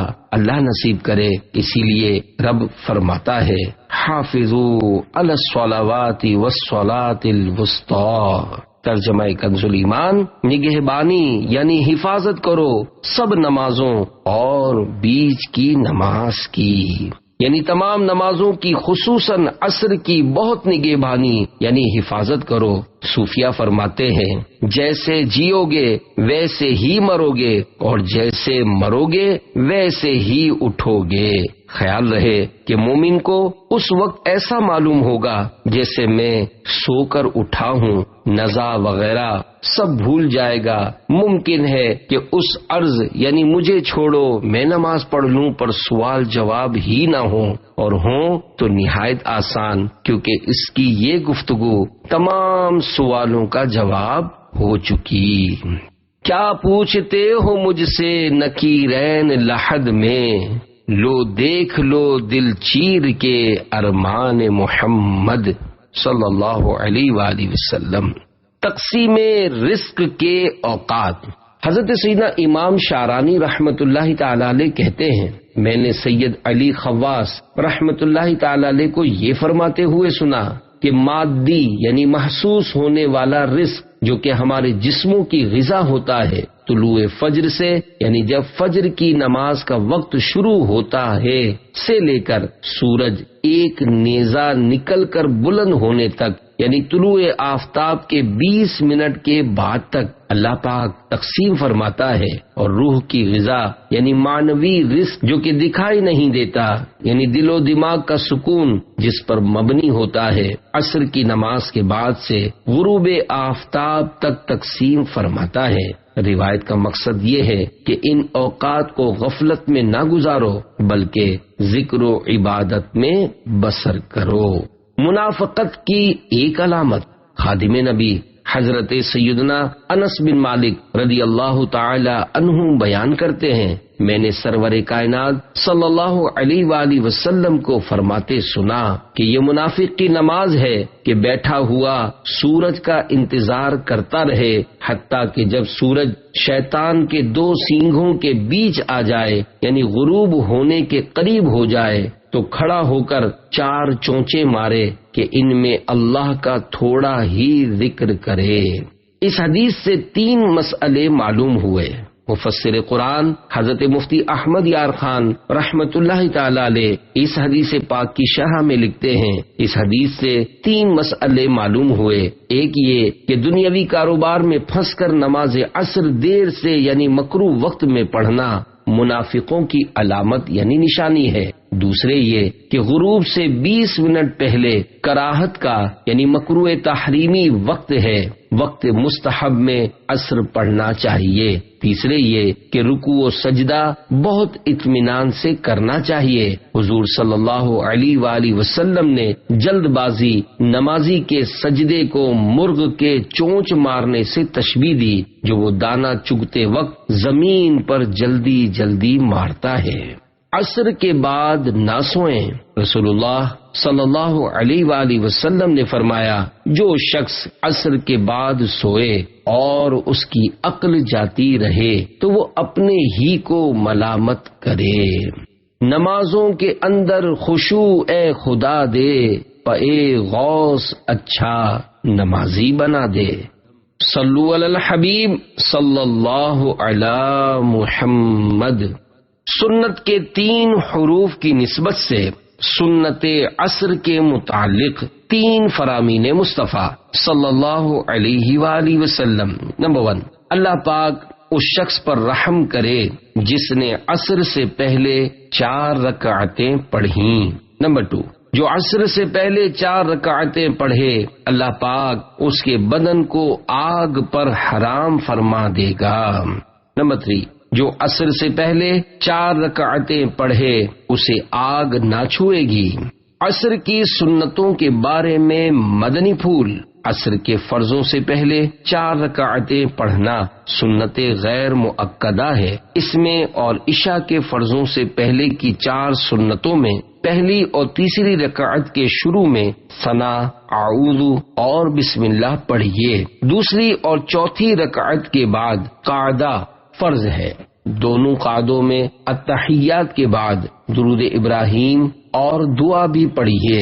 4 غیر مؤکدہ سنتیں شروع کرنے کے بعد جماعت کھڑی ہو جانے کی صورت میں 2 رکعتوں پر سلام پھیر کر جماعت میں شامل ہو جائیے، مگر ظہر و جمعہ کی سنت قبلیہ یعنی فرضوں سے پہلے پڑھی جانے والی 4 سنتوں میں 4 رکعت پوری کر لیجیے۔ اس مسئلے کی تفصیلی معلومات فتاوی رضویہ جلد 8 صفحہ 129 تا 136 پر دیکھی جا سکتی ہے۔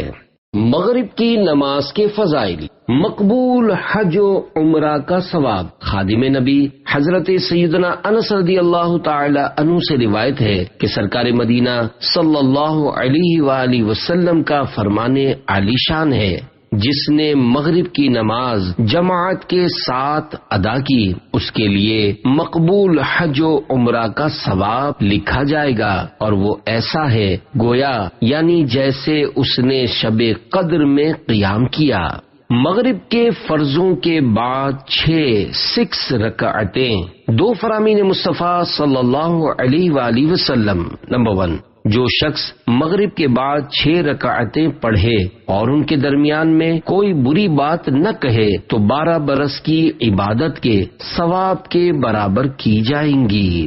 نمبر 2، جو مغرب کے بعد 6 رکعتیں پڑھے اس کے گناہ بخش دیے جائیں گے اگرچہ سمندر کے جھاگ برابر ہوں۔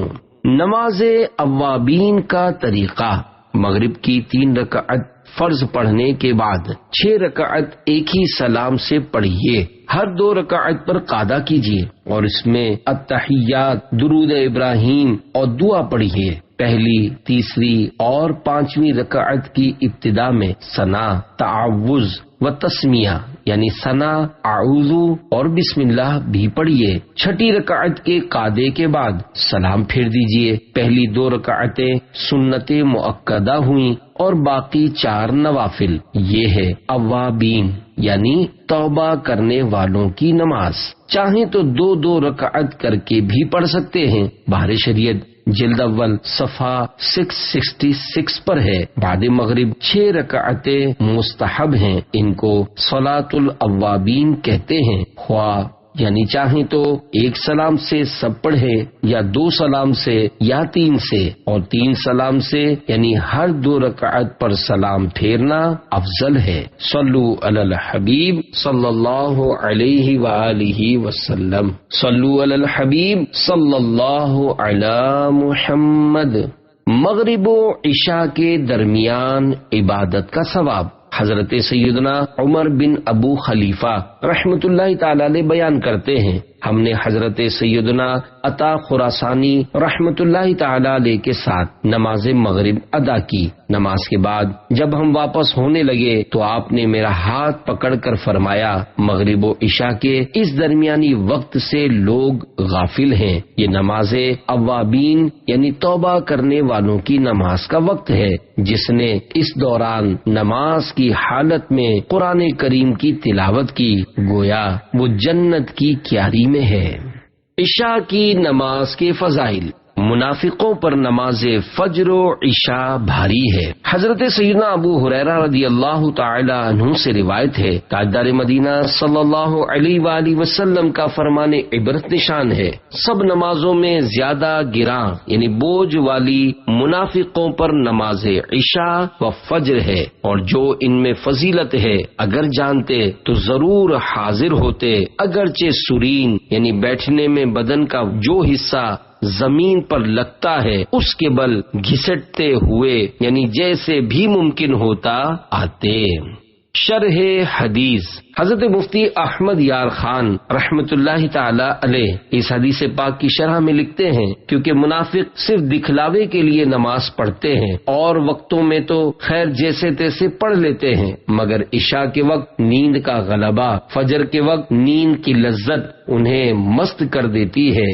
اخلاص و عشق تمام مشکلوں کو حل کرتے ہیں، وہ ان میں ہے نہیں، لہذا یہ 2 نمازیں انہیں بہت گراں یعنی بہت بڑا بوجھ معلوم ہوتی ہیں۔ اس سے معلوم ہوا کہ جو مسلمان ان 2 نمازوں میں سستی کرے وہ منافقوں کے سے کام کرتا ہے۔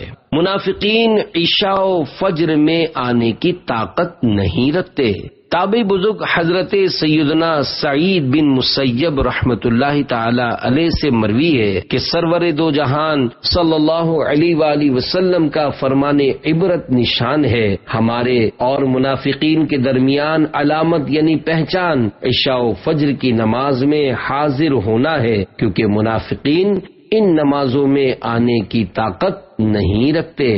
حدیث میں کون سے منافق مراد ہیں؟ حضرت علامہ عبد الرؤف مناوی رحمت اللہ تعالی علیہ لکھتے ہیں، اس حدیث میں بیان کردہ منافق سے مراد دور رسالت کے بدترین کفار نہیں، جو خود کو جھوٹ موٹ مسلمان ظاہر کرتے تھے مگر دل سے کافر تھے، بلکہ یہاں مراد منافق عملی ہے، جو کہ حقیقت میں مسلمان ہے۔ حدیث کے اس حصے منافقین ان نمازوں میں آنے کی طاقت نہیں رکھتے سے مراد ہے ہم ان نمازوں کو چستی کے ساتھ اور خوشی خوشی ادا کرتے ہیں۔ ہمیں ان دونوں نمازوں کو باجماعت ادا کرنے کے لیے مسجد آنے میں کوئی مشقت نہیں ہوتی، جبکہ منافقین پر یہ نمازیں بھاری ہیں، اس لیے وہ انہیں بشاشت یعنی خوشی اور چستی کے ساتھ ادا کرنے کی طاقت نہیں رکھتے۔ آگے چل کر فرماتے ہیں واضح رہے کہ منافق عملی عبادت قائم کرنے کے لیے نہیں بلکہ عادت کی وجہ سے نماز پڑھتا ہے، اور چونکہ اس کا نفس نماز پڑھنے کو ناپسند کرتا ہے اس لیے وہ سب کے ساتھ نہیں بلکہ اپنے گھر میں تنہا نماز پڑھتا ہے۔ آگے مزید تحریر کرتے ہیں بعض عارفین یعنی اللہ پاک کی پہچان رکھنے والوں کا قول ہے نماز فجر با جماعت پابندی سے پڑھنے سے دنیا کے مشکل کام آسان ہو جاتے ہیں۔ نماز عصر و عشاء میں جماعت کی پابندی سے زہد پیدا ہوتا یعنی دنیا سے بے رغبتی نصیب ہوتی ہے، خواہشات کی پیروی سے نفس باز رہتا ہے۔ نماز عشاء سے پہلے سونا، حضور اکرم صلی اللہ علیہ وآلہ وسلم فرماتے ہیں جو نماز عشاء سے پہلے سوئے اللہ پاک اس کی آنکھ کو نہ سلائے۔ امیر المومنین حضرت عمر فاروق اعظم رضی اللہ تعالی عنہ نے اپنے حکام کو ایک فرمان لکھا جس میں یہ بھی ہے کہ جو عشاء سے پہلے سو جائے خدا کرے اس کی آنکھیں نہ سوئیں، جو سو جائے اس کی آنکھیں نہ سوئیں، جو سو جائے اس کی آنکھیں نہ سوئیں۔ سیدنا فاروق اعظم رضی اللہ تعالی عنہ کے فرمان کے متعلق مفتی احمد یار خان رحمت اللہ تعالی علیہ لکھتے ہیں جناب فاروق اعظم رضی اللہ تعالی عنہ کی یہ دعائے ضرر اظہار غضب یعنی ناراضی ظاہر کرنے کے لیے ہے۔ خیال رہے کہ نماز عشاء سے پہلے سو جانا اور عشاء کے بعد بلا ضرورت جاگتے رہنا یہ دونوں ہی کام سنت کے خلاف اور نبی صلی اللہ علیہ وآلہ وسلم کو ناپسند ہے، لیکن نماز سے پہلے سو کر نماز ہی نہ پڑھنا اور ایسے ہی عشاء کے بعد جاگ کر فجر قضا کر دینا حرام ہے، کیونکہ حرام کا ذریعہ بھی حرام ہوتا ہے۔ عشاء سے قبل سونا مکروہ ہے، بہر شریعت میں ہے دن کے ابتدائی حصے میں سونا یا مغرب و عشاء کے درمیان میں سونا مکروہ ہے۔ عشاء کے بعد گفتگو کرنے کی 3 صورتیں۔ نمبر 1 علمی گفتگو، کسی سے مسئلہ پوچھنا یا اس کا جواب دینا یا اس کی تحقیق و تفتیش کرنا، اس قسم کی گفتگو سونے سے افضل ہے۔ نمبر 2 جھوٹے قصے کہانی کہنا، مسخرہ پن اور ہنسی مذاق کی باتیں کرنا یہ مکروہ ہے۔ نمبر 3 معانست کی بات چیت کرنا، جیسے میاں بیوی میں یا مہمان سے اس کے انس کے لیے کلام کرنا یہ جائز ہے۔ اس قسم کی باتیں کرے تو آخر میں ذکر الہی میں مشغول ہو جائے اور تسبیح و استغفار پر کلام کا خاتمہ ہونا چاہیے۔ نمازوں کے ناموں کی وجہ۔ فجر کا معنی صبح ہے، چونکہ فجر کی نماز صبح کے وقت پڑھی جاتی ہے اس لیے اس نماز کو فجر کی نماز کہا جاتا ہے۔ ظہر کا ایک معنی ہے ظہیرہ یعنی دوپہر، چونکہ یہ نماز دوپہر کے وقت پڑھی جاتی ہے اس لیے اسے ظہر کی نماز کہا جاتا ہے۔ عصر کا معنی دن کا آخری حصہ، چونکہ یہ نماز اسی وقت میں ادا کی جاتی ہے اس لیے اس نماز کو عصر کی نماز کہا جاتا ہے۔ مغرب کا معنی سورج غروب ہونے کا وقت ہے، چونکہ مغرب کی نماز سورج کے غروب ہونے کے بعد ادا کی جاتی ہے اس لیے اس نماز کو مغرب کی نماز کہا جاتا ہے۔ عشاء کے لغوی معنی رات کی ابتدائی تاریکی کے ہیں، چونکہ یہ نماز اندھیرا ہو جانے کے بعد ادا کی جاتی ہے اس لیے اس نماز کو عشاء کی نماز کہا جاتا ہے۔ تو 5 نمازوں کا پابند کر دے، پے مصطفیٰ ہم کو جنت میں گھر دے، صلو علی الحبیب صلی اللہ علی محمد۔ جمعہ کے فضائل۔ جمعہ کو درود شریف پڑھنے کی فضیلت۔ سرکار دو جہاں صلی اللہ علیہ وآلہ وسلم کا فرمان برکت نشان ہے، جس نے مجھ پر روز جمعہ 200 بار درود پاک پڑھا اس کے 200 سال کے گناہ معاف ہوں گے۔ صلو علی الحبیب صلی اللہ علی محمد۔ اے عاشقان رسول، ہم کتنے خوش نصیب ہیں کہ اللہ پاک نے اپنے پیارے حبیب صلی اللہ علیہ وآلہ وسلم کے صدقے ہمیں جمعۃ المبارک کی نعمت سے سرفراز فرمایا۔ افسوس ہم ناقدرے جمعہ شریف کو بھی عام دنوں کی طرح غفلت میں گزار دیتے ہیں، حالانکہ جمعہ یوم عید ہے، جمعہ سید الایام یعنی سب دنوں کا سردار ہے۔ جمعہ کے روز جہنم کی آگ نہیں سلگائی جاتی، جمعہ کی رات دوزخ کے دروازے نہیں کھلتے، جمعہ کو بروز قیامت دلہن کی طرح اٹھایا جائے گا، جمعہ کے روز مرنے والا خوش نصیب مسلمان شہید کا رتبہ پاتا اور عذاب قبر سے محفوظ ہو جاتا ہے۔ حضرت مفتی احمد یار خان رحمت اللہ تعالی علیہ کے فرمان کے مطابق جمعہ کو حج ہو تو اس کا ثواب 70 یعنی 70 حج کے برابر ہے۔ جمعہ کی ایک نیکی کا ثواب 70 یعنی 70 گنا ہے۔ کیونکہ جمعہ کا شرف بہت زیادہ ہے، لہذا جمعہ کے روز گناہ کا عذاب بھی 70 یعنی 70 گنا ہے۔ جمعۃ المبارک کے فضائل کے تو کیا کہنے، اللہ کریم نے جمعہ کے متعلق ایک پوری سورۃ الجمعہ نازل فرمائی ہے، جو کہ قرآن کریم کے 28ویں پارے میں جگمگا رہی ہے۔ اللہ رب العزت سورۃ الجمعہ کی آیت نمبر 9 میں ارشاد فرماتا ہے، یا ایھا الذین آمنوا اذا نودی للصلاة من یوم الجمعة فاسعوا الى ذکر اللہ وذروا البیع ذالکم خیر لکم ان کنتم تعلمون۔ ترجمہ کنز ایمان، اے ایمان والو، جب نماز کی اذان ہو جمعہ کے دن تو اللہ کے ذکر کی طرف دوڑو اور خرید و فروخت چھوڑ دو، یہ تمہارے لیے بہتر ہے اگر تم جانو۔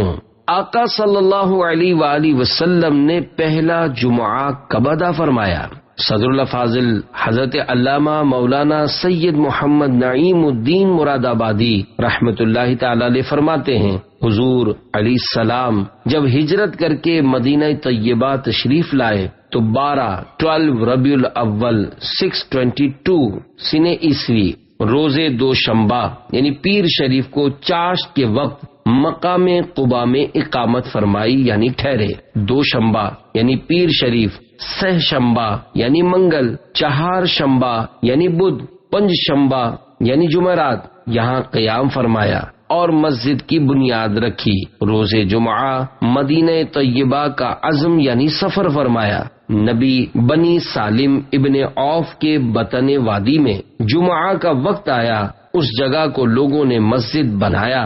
سید عالم صلی اللہ علیہ وآلہ وسلم نے وہاں جمعہ ادا فرمایا اور خطبہ فرمایا۔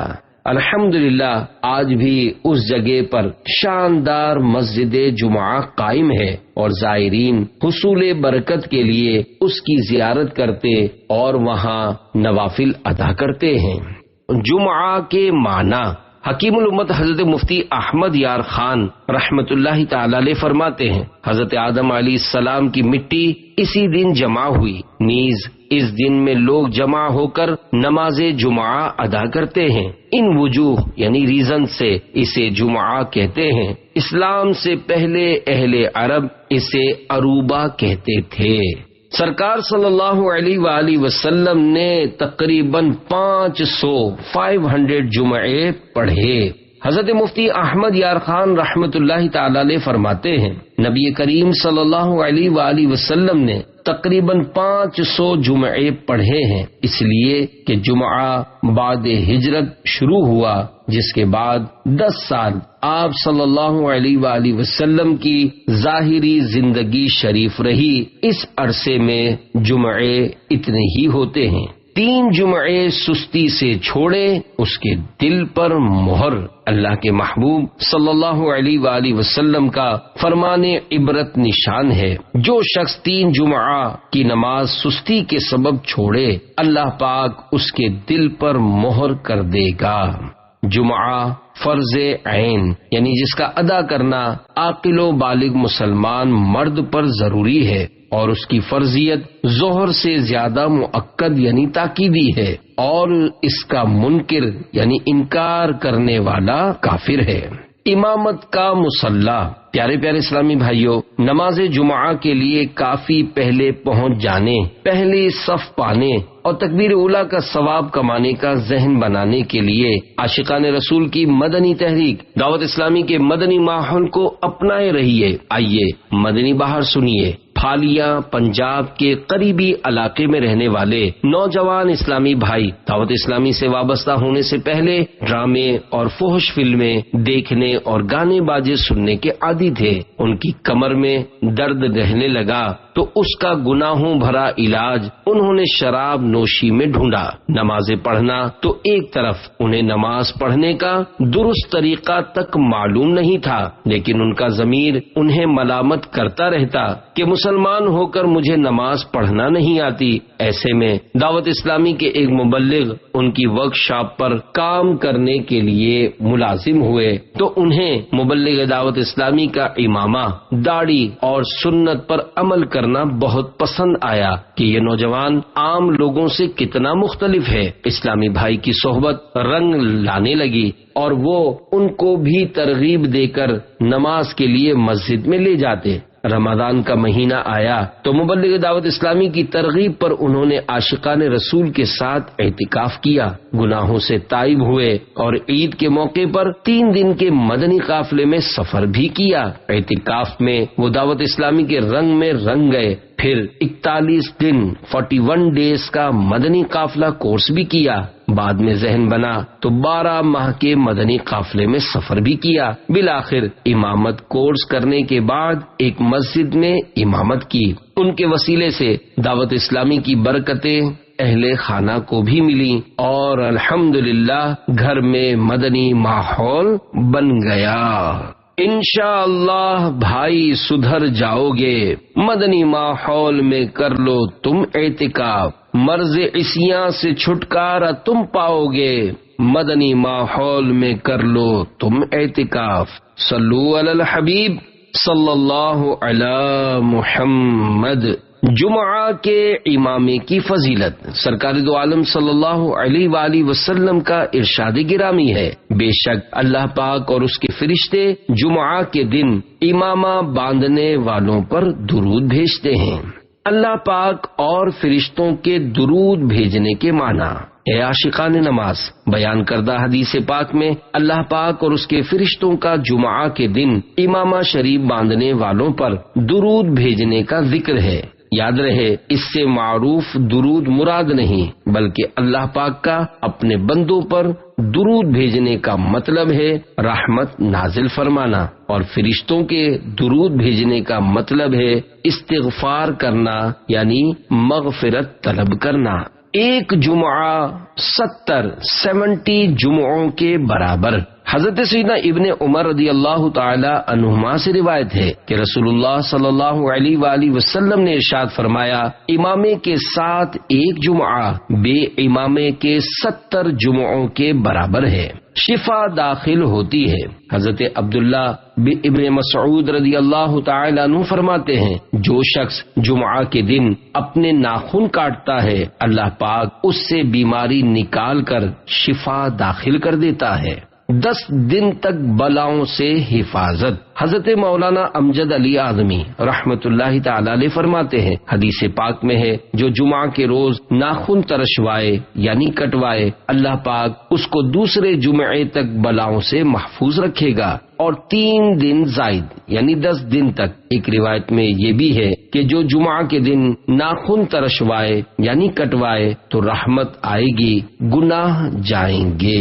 رزق میں تنگی کا ایک سبب، حضرت علامہ مفتی محمد امجد علی اعظمی رحمت اللہ تعالی علیہ فرماتے ہیں، جمعہ کے دن ناخن ترشوانا مستحب ہے، ہاں اگر زیادہ بڑھ گئے ہوں تو جمعہ کا انتظار نہ کرے کہ ناخن بڑا ہونا اچھا نہیں، کیونکہ ناخنوں کا بڑا ہونا تنگی رزق کا سبب ہے۔ فرشتے خوش نصیبوں کے نام لکھتے ہیں۔ مصطفیٰ جان رحمت صلی اللہ علیہ وآلہ وسلم کا ارشاد گرامی ہے، جب جمعہ کا دن آتا ہے تو مسجد کے دروازے پر فرشتے آنے والے کو لکھتے ہیں، جو پہلے آئے اس کو پہلے لکھتے ہیں۔ جلدی آنے والا اس شخص کی طرح ہے جو اللہ پاک کی راہ میں ایک اونٹ صدقہ یعنی خیرات کرتا ہے، اور اس کے بعد آنے والا شخص اس شخص کی طرح ہے جو ایک گائے صدقہ کرتا ہے، اس کے بعد والا اس شخص کی مثل ہے جو مینڈھا صدقہ کرے، پھر اس کی مثل ہے جو مرغی صدقہ کرے، پھر اس کی مثل ہے جو انڈا صدقہ کرے، اور جب امام خطبے کے لیے بیٹھ جاتا ہے تو وہ یعنی فرشتے اعمال ناموں کو لپیٹ لیتے ہیں اور آ کر خطبہ سنتے ہیں۔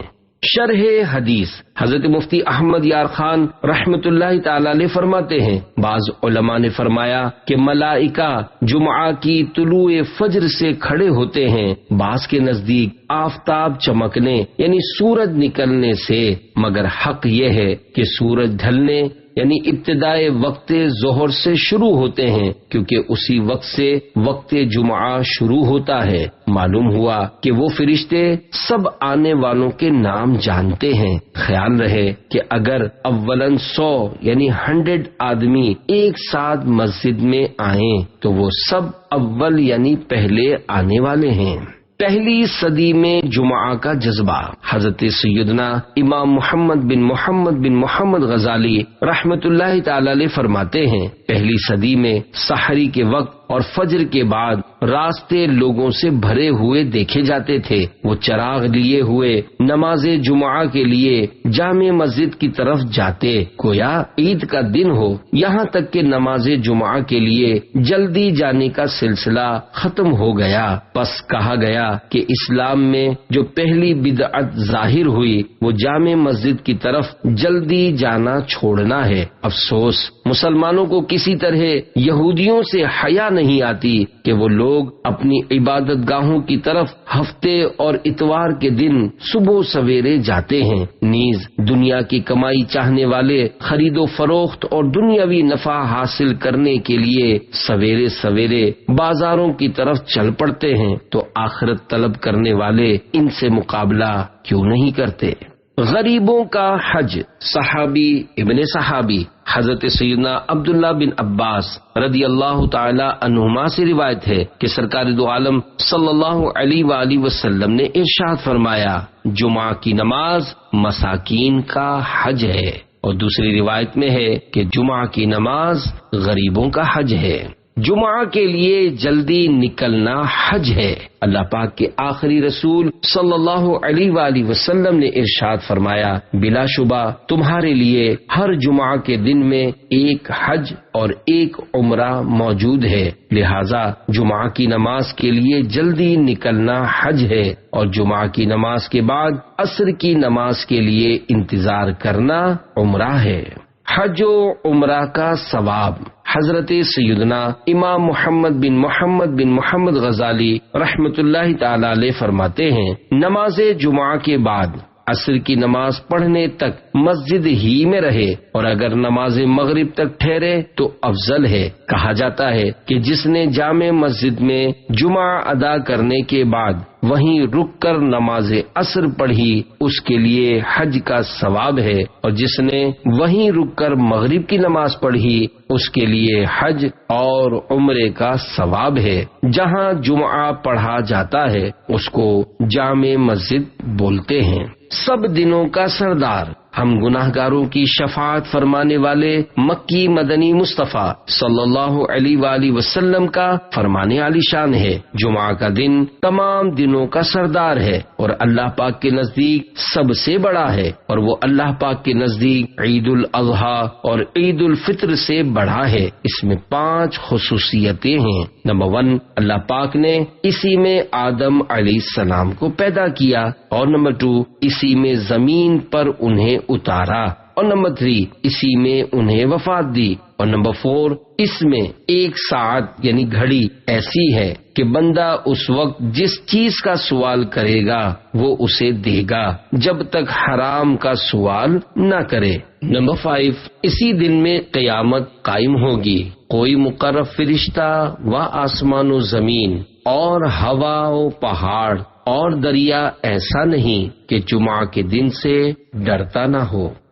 جانوروں کا خوف قیامت۔ ایک اور روایت میں سرکار مدینہ صلی اللہ تعالی علیہ وآلہ وسلم نے یہ بھی فرمایا ہے کہ کوئی جانور ایسا نہیں جمعہ کے دن صبح کے وقت آفتاب نکلنے تک قیامت کے ڈر سے چیختا نہ ہو سوائے آدمی اور جن کے۔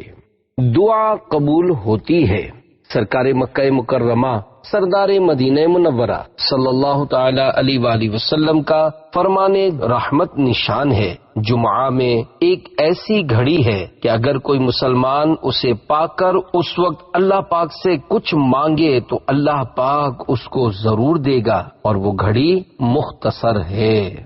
عصر و مغرب کے درمیان ڈھونڈو۔ حضور پرنور صلی اللہ علیہ وآلہ وسلم کا فرمان عالی شان ہے، جمعہ کے دن جس ساعت یعنی گھڑی کی خواہش کی جاتی ہے اسے عصر کے بعد سے غروب آفتاب تک تلاش کرو۔ صاحب بہار شریعت کا ارشاد حضرت مولانا محمد امجد علی اعظمی رحمت اللہ تعالی علیہ فرماتے ہیں، قبولیت دعا کی ساعتوں یعنی گھڑیوں وقتوں کے بارے میں 2 قول قوی یعنی مضبوط ہیں۔ نمبر 1، امام کے خطبے کے لیے بیٹھنے سے ختم نماز تک۔ نمبر 2، جمعہ کی پہلی یعنی آخری ساعت۔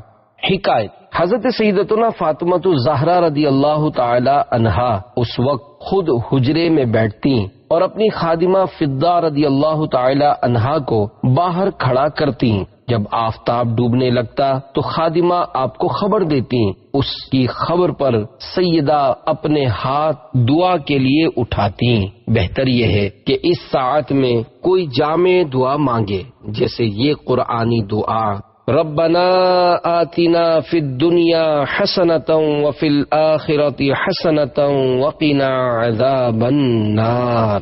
ترجمہ کنز ایمان، اے ہمارے رب ہمیں دنیا میں بھلائی دے اور ہمیں آخرت میں بھلائی دے اور ہمیں عذاب دوزخ سے بچا۔ دعا کی نیت سے درود شریف بھی پڑھ سکتے ہیں کہ درود پاک بھی عظیم الشان دعا ہے۔ ہر جمعہ کو 1,44,00,000 جہنم سے آزاد۔ سرکار مدینہ صلی اللہ علیہ وآلہ وسلم کا فرمان عالی شان ہے، جمعہ کے دن اور رات میں 24 گھنٹے ہیں، کوئی گھنٹہ ایسا نہیں جس میں اللہ پاک جہنم سے 6 لاکھ آزاد نہ کرتا ہو جن پر جہنم واجب ہو گیا تھا۔ عذاب قبر سے محفوظ۔ تاجدار مدینہ منورہ سلطان مکہ مکرمہ صلی اللہ علیہ وآلہ وسلم نے ارشاد فرمایا، جو روز جمعہ یا شب جمعہ یعنی جمعرات اور جمعہ کی درمیانی شب مرے گا عذاب قبر سے بچا لیا جائے گا، اور قیامت کے دن اس طرح آئے گا کہ اس پر شہیدوں کی مہر ہوگی۔ جمعہ تا جمعہ گناہوں کی معافی۔ حضرت سیدنا سلمان فارسی رضی اللہ تعالی عنہ سے مروی ہے، سلطان دو جہان صلی اللہ علیہ وآلہ وسلم کا فرمان عالی شان ہے، جو شخص جمعہ کے دن نہائے اور جس طہارت یعنی پاکیزگی کی استطاعت یعنی طاقت ہو کرے اور تیل لگائے اور گھر میں جو خوشبو ہو ملے، پھر نماز کو نکلے اور دو شخصوں میں جدائی نہ کرے، یعنی دو شخص بیٹھے ہوئے ہوں انہیں ہٹا کر بیچ میں نہ بیٹھے، اور جو نماز اس کے لیے لکھی گئی ہے پڑھے، اور امام جب خطبہ پڑھے تو چپ رہے، اس کے لیے ان گناہوں کی جو اس جمعہ اور دوسرے جمعے کے درمیان ہیں مغفرت ہو جائے گی۔ تذکرہ حضرت سلمان فارسی رضی اللہ تعالی عنہ۔ اے عاشقان صحابہ و اہل بیت، ابھی آپ نے جو حدیث پاک سنی اس کے راوی یعنی بیان کرنے والے حضور اکرم صلی اللہ علیہ وآلہ وسلم کے عظمت والے صحابی حضرت سیدنا سلمان فارسی رضی اللہ تعالی عنہ ہیں۔ صحابہ کرام علیہم رضوان سے پیارے نبی صلی اللہ علیہ وآلہ وسلم اپنی محبت کا اظہار اس فرمان عالی شان سے کرتے ہیں کہ جو مجھ سے محبت کرتا ہے اسے چاہیے کہ وہ میرے صحابہ سے محبت کرے۔ آپ کی کنیت ابو عبداللہ ہے۔ آپ حضور انور صلی اللہ علیہ وآلہ وسلم کے آزاد کردہ ہیں۔ آپ فارسیون نسل ہیں، فارس کے شہر اصفہان کے علاقے کے رہنے والے ہیں۔ تلاش دین میں دیس چھوڑ کر پردیسی بنے، پہلے عیسائی بنے، ان کی کتابیں پڑھیں، بہت مصیبتیں جھیلیں، حتیٰ کہ انہیں بعض عربیوں نے غلام بنا لیا اور یہود کے ہاتھ فروخت کر دیا۔ ان کے آقا نے انہیں مکاتب کر دیا۔ حضور انور صلی اللہ علیہ وآلہ وسلم نے ان کا مال کتابت یعنی آزادی کے لیے طے شدہ مال ادا کر کے آزاد کر دیا۔ آپ 10 سے زیادہ آقاؤں کے پاس پہنچے، حتیٰ کہ حضور انور صلی اللہ علیہ وآلہ وسلم تک پہنچ گئے۔ مکاتب اس غلام کو کہتے ہیں جس نے اپنے آقا سے مال کی ادائیگی کے بدلے آزادی کا معاہدہ کیا ہوا ہو۔ آزادی کے بعد تمام غزوات میں شرکت۔ حضرت سیدنا سلمان فارسی رضی اللہ تعالی عنہ غلامی کی زنجیروں میں جکڑے ہونے کی وجہ سے غزوہ بدر و احد میں حصہ نہ لے سکے، پھر 300 کھجور کے درخت اور 40 اوقیہ چاندی کے بدلے آزاد ہوئے اور ایک سرفروش مجاہد کی طرح بعد میں آنے والے تمام غزوات میں حصہ لیا۔ غزوہ خندق میں خندق کھودنے کا مشورہ بھی آپ ہی کا تھا۔ سیدنا سلمان کی شان۔ سرور کونین صلی اللہ علیہ وآلہ وسلم سے سیدنا سلمان فارسی رضی اللہ تعالی عنہ کو والہانہ محبت تھی۔ اپنے وقت کا زیادہ تر حصہ دربار رسالت میں گزارتے اور فیضان مصطفیٰ سے مالا مال ہوتے۔ اس کے بدلے میں بارگاہ رسالت سے سلمان و منا اہل البیت یعنی سلمان ہمارے اہل بیت سے ہیں جیسی خوشخبری سننے کی سعادت پائی، اور ایک اور مقام پر اس عظیم بشارت سے سرفراز ہوئے کہ جنت سلمان فارسی کی مشتاق یعنی آرزومند ہے۔ سادگی کی انوکھی حکایت۔ رسول اکرم صلی اللہ علیہ وآلہ وسلم کی وفات ظاہری کے بعد سیدنا سلمان فارسی رضی اللہ تعالی عنہ نے ایک عرصے تک مدینہ شریف میں قیام فرمایا، پھر عہد فاروقی میں عراق میں رہائش اختیار کر لی۔ کچھ عرصے بعد حضرت عمر فاروق اعظم رضی اللہ تعالی عنہ نے آپ کو مدائن کا گورنر مقرر کر دیا۔ گورنر کے اہم اور بڑے عہدے پر فائز ہونے کے باوجود آپ نے بڑی سادہ زندگی گزاری۔ ایک دن مدائن کے بازار میں جا رہے تھے کہ ایک ناواقف شخص نے آپ کو مزدور سمجھ کر اپنا سامان اٹھانے کے لیے کہا۔ آپ چپ چاپ سامان اٹھا کر اس کے پیچھے چلنے لگے۔ لوگوں نے دیکھا تو کہا، اے صحابی رسول، آپ نے یہ بوجھ کیوں اٹھا رکھا ہے؟ لائیے ہم اسے اٹھا لیتے ہیں۔ سامان کا مالک ہکا بکا رہ گیا، پھر نہایت شرمسار ہو کر آپ سے معافی مانگی اور سامان اتروانا چاہا، لیکن آپ نے فرمایا، میں نے تمہارا سامان اٹھانے کی نیت کی تھی، اب اسے تمہارے گھر تک پہنچا کر ہی دم لوں گا۔ پوری تنخواہ مساکین میں تقسیم فرما دیتے۔ حضرت سیدنا سلمان فارسی رضی اللہ تعالی عنہ راہ خدا میں مال خرچ کرنا خوب پسند کرتے تھے، چنانچہ بطور تنخواہ 4 یا 5 ہزار درہم ملتے، لیکن پوری تنخواہ مساکین میں تقسیم فرما دیتے اور خود کھجور کے پتوں سے ٹوکریاں بنا کر چند درہم کماتے اور اسی پر اپنا گزر بسر کرتے تھے۔ اللہ رب العزت کی ان پر رحمت ہو اور ان کے صدقے ہماری بے حساب مغفرت ہو، آمین بجاہ النبی الامین صلی اللہ علیہ وآلہ وسلم۔ ہمیں عزت عنایت ہو، کبھی بھی خوار مت کرنا، خدا سلمان کا صدقہ ہماری مغفرت کرنا۔ صلو علی الحبیب صلی اللہ تعالی علی محمد۔ 200 سال کی عبادت کا ثواب۔ اپنی امت سے پیار کرنے والے پیارے پیارے آقا صلی اللہ علیہ وآلہ وسلم نے ارشاد فرمایا، جو جمعہ کے دن نہائے اس کے گناہ اور خطائیں مٹا دی جاتی ہیں، اور جب چلنا شروع کیا تو ہر قدم پر 20 نیکیاں لکھی جاتی ہیں، اور دوسری روایت میں ہے کہ ہر قدم پر 20 سال کا عمل لکھا جاتا ہے، اور جب نماز سے فارغ ہو تو اسے 200 برس کے عمل کا اجر ملتا ہے۔ مرحوم والدین کو ہر جمعہ اعمال پیش ہوتے ہیں۔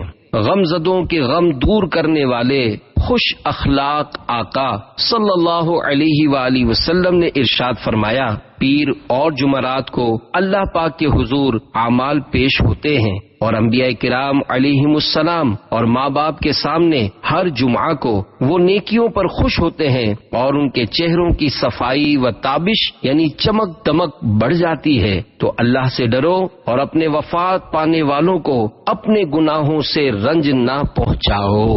جمعہ کے 5 خصوصی اعمال۔ حضرت سیدنا ابو سعید رضی اللہ تعالی عنہ سے مروی ہے، سرکار دو عالم صلی اللہ علیہ وآلہ وسلم کا فرمان عالی شان ہے، 5 چیزیں جو ایک دن میں کرے گا اللہ پاک اس کو جنتی لکھ دے گا۔ نمبر 1، جو مریض کی عیادت کو جائے۔ نمبر 2، نماز جنازہ میں حاضر ہو۔ نمبر 3، روزہ رکھے۔ نمبر 4، نماز جمعہ کو جائے۔ اور نمبر 5، غلام آزاد کرے۔ نمبر 1، نمبر 2، نمبر 3، نمبر 4 اور نمبر 5، جنت واجب ہو گئی۔ حضرت سیدنا ابو امامہ رضی اللہ تعالی عنہ سے مروی ہے کہ سلطان دو جہان صلی اللہ علیہ وآلہ وسلم کا فرمان عالی شان ہے، جس نے جمعہ کی نماز پڑھی، اس دن کا روزہ رکھا، کسی مریض کی عیادت کی، کسی جنازے میں حاضر ہوا اور کسی نکاح میں شرکت کی تو جنت اس کے لیے واجب ہو گئی۔ صرف جمعہ کا روزہ نہ رکھیے، خصوصیت کے ساتھ تنہا جمعہ یا صرف ہفتے یعنی سیٹرڈے کا روزہ رکھنا مکروہ تنزیہی ہے۔ ہاں، اگر کسی مخصوص تاریخ کو جمعہ یا ہفتہ آ گیا تو کراہت نہیں، مثلا 15 شعبان المعظم، 27 رجب المرجب وغیرہ۔ فرمان مصطفیٰ صلی اللہ علیہ وآلہ وسلم، جمعہ کا دن تمہارے لیے عید ہے، اس دن روزہ مت رکھو مگر یہ کہ اس سے پہلے یا بعد میں بھی روزہ رکھو، 10,000 برس کے روزوں کے برابر۔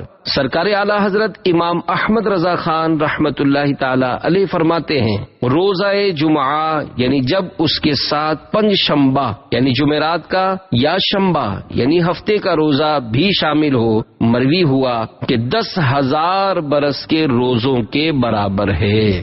جمعہ کا روزہ کب مکروہ ہے؟ جمعہ کا روزہ ہر صورت میں مکروہ نہیں، مکروہ صرف اسی صورت میں ہے جبکہ کوئی خصوصیت کے ساتھ جمعہ کا روزہ رکھے۔ چنانچہ جمعہ کا روزہ کب مکروہ ہے، اس سلسلے میں فتاوی رضویہ مخرجہ جلد 10 صفحہ 559 سے سوال جواب ملاحظہ ہوں۔ سوال: کیا فرماتے ہیں علماء دین اس مسئلے میں کہ جمعہ کا روزہ نفل رکھنا کیسا ہے؟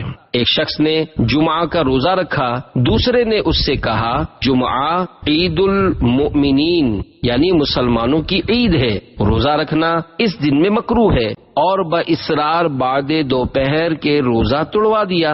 جواب: جمعہ کا روزہ خاص اس نیت سے کہ آج جمعہ ہے، اس کا روزہ بالتخصیص یعنی خصوصیت کے ساتھ چاہیے مکروہ ہے، مگر نہ وہ کراہت کے توڑنا لازم ہوا، اور اگر خاص بنیت تخصیص یعنی خصوصیت نہ تھی تو اصلاً یعنی بالکل کراہت بھی نہیں۔ اس دوسرے شخص کو اگر نیت مکروہہ پر اطلاع نہ تھی جب تو اعتراض ہی سرے سے حماقت ہوا، اور روزہ توڑوا دینا شرع پر سخت جرت۔ اور اگر اطلاع بھی ہوئی جب بھی مسئلہ بتا دینا کافی تھا، نہ کہ روزہ توڑوانا، اور وہ بھی بعد دوپہر کے، جس کا اختیار نفل روزے میں والدین کے سوا کسی کو نہیں۔ توڑنے والا اور توڑوانے والا دونوں گناہگار ہوئے۔ توڑنے والے پر قضا لازم ہے، کفارہ اصلاً بالکل نہیں۔ واللہ تعالی اعلم۔ مدنی حلیہ دیکھ کر متاثر ہو گئے۔ جمعہ کے دن مختلف نیکیوں کا ثواب کمانے کی حرص بڑھانے، درود و سلام کی کثرت فرمانے کا جذبہ پانے کے لیے دعوت اسلامی کے مدنی ماحول سے ہر دم وابستہ رہیے۔ آپ کی ترغیب کے لیے ایک مدنی بہار پیش کی جاتی ہے۔ چنانچہ ڈھیر کی ضلع گھوٹ کی سندھ کے اسلامی بھائی مدنی ماحول میں آنے سے پہلے آوارگی اور گرل فرینڈز کے چکر میں مبتلا تھے۔ دن دیکھتے نہ رات ساؤنڈ سسٹم پر اونچی آواز سے خوب گانے سنتے، گھر والے سمجھاتے، لیکن یہ ایک کان سے سن کر دوسرے کان سے نکال دیا کرتے۔ ایک دن کسی جگہ پر اپنے دوستوں کے ساتھ بیٹھے ہوئے تھے کہ نعت شریف پڑھنے کی آواز سنی جو ان کو بہت پسند آئی۔ یہ آواز کے رخ پر چلتے چلتے محفل نعت میں پہنچ گئے، جہاں سفید لباس، سر پر امامہ شریف، اوپر سفید چادر اوڑے، زلفوں اور داڑھی والے نعت خواہ نعت شریف پڑھ رہے تھے۔ ان کے دل پر چوٹ لگی کہ میری بھی کیا زندگی ہے، زندگی کا لطف تو یہ لوگ اٹھا رہے ہیں جو سرکار مدینہ صلی اللہ علیہ وآلہ وسلم کے عشق میں ان کی سنتوں پر عمل کرتے ہیں۔ اس محفل نعت میں بیٹھے بیٹھے انہوں نے نماز پڑھنے کی پکی نیت کی اور پڑھنی بھی شروع کر دی۔ پھر ان کے کسی جاننے والے نے دعوت اسلامی کے تحت ہونے والے رمضان مبارک کے اعتکاف میں شامل ہونے کی ترغیب دلائی۔ یہ تو پہلے ہی سے دعوت اسلامی والوں کے شیدائی تھے، فوراً راضی ہو گئے۔ اعتکاف میں ایک کلام پڑھا گیا، کاش کہ نہ دنیا میں پیدا میں ہوا ہوتا، جسے سن کر ان پر رقت طاری ہو گئی۔ پھر عصر کے بعد فکر آخرت کے متعلق بیان ہوا تو ان کے دل میں ہلچل مچ گئی۔ انہوں نے پچھلے گناہوں سے پکی توبہ کر لی۔ اس کے بعد چہرے پر داڑھی، سر پر زلفیں اور امامہ شریف کا تاج بھی سجا لیا۔ الحمدللہ اعتکاف کے بعد اپنے علاقے میں صدائے مدینہ لگاتے ہوئے مسلمانوں کو فجر کی نماز کے لیے جگانے لگے۔ دعوت اسلامی کے مدنی کام کرتے ہوئے ایک حلقے کی ذمہ داری تک بھی پہنچے۔ گیت گانے کی عادت نکل جائے گی، مدنی ماحول میں کر لو تم اعتکاف، بیجا بک بک کی خصلت بھی ٹل جائے گی، مدنی ماحول میں کر لو تم اعتکاف۔ صلو علی الحبیب صلی اللہ علی محمد۔ جمعہ کو ماں باپ کی قبر پر حاضری کا ثواب۔ ہم گناہگاروں کی شفاعت فرمانے والے پیارے پیارے آقا صلی اللہ علیہ وآلہ وسلم کا فرمانے خوشگوار ہے، جو اپنے ماں باپ دونوں یا ایک کی قبر پر ہر جمعہ کے دن زیارت کو حاضر ہو، اللہ پاک اس کے گناہ بخش دے اور ماں باپ کے ساتھ اچھا برتاؤ کرنے والا لکھا جائے گا۔ قبر والدین پر یاسین پڑھنے کی فضیلت۔ اپنے رب سے ہم گناہگاروں کو بخشوانے والے پیارے پیارے آقا صلی اللہ علیہ وآلہ وسلم نے ارشاد فرمایا، جو شخص روز جمعہ اپنے والدین یا ایک کی قبر کی زیارت کرے اور اس کے پاس یاسین پڑھے، بخش دیا جائے گا 3000 مغفرتیں۔ رحمت کونین نانائے حسنین صلی اللہ علیہ وآلہ وسلم کا فرمانے عالی شان ہے، جو ہر جمعہ والدین یا ایک کی زیارت قبر کر کے وہاں یاسین پڑھے، یاسین شریف میں جتنے حرف ہیں ان سب کی گنتی کے برابر اللہ پاک اس کے لیے مغفرت فرمائے گا۔ پیارے پیارے اسلامی بھائیوں، ہر جمعہ شریف کو فوت شدہ والدین یا ان میں سے ایک کی قبر پر حاضر ہو کر یاسین شریف پڑھنے والے کا تو بیڑا ہی پار ہے۔ الحمدللہ یاسین شریف میں 5 رکوع، 83 آیات، 729 کلمات، 5 رکوع، 83 آیات، 729 کلمات اور تقریباً 3000 حروف ہیں۔ انشاءاللہ تقریباً 3000 مغفرتوں کا ثواب ملے گا۔ جمعہ کو یاسین پڑھنے والے کی مغفرت۔ فرمان مصطفیٰ صلی اللہ علیہ وآلہ وسلم، جو شب جمعہ یعنی جمعرات اور جمعہ کی درمیانی شب یاسین پڑھے اس کی مغفرت ہو جائے گی۔ روحیں جمع ہوتی ہیں، جمعہ کے دن روحیں جمع ہوتی ہیں، لہذا اس میں زیارت قبور کرنی چاہیے اور اس روز جہنم نہیں بھڑکایا جاتا۔ سرکار اعلی حضرت امام احمد رضا خان رحمت اللہ تعالی علیہ فرماتے ہیں، زیارت قبور کا افضل وقت روز جمعہ بعد نماز صبح ہے۔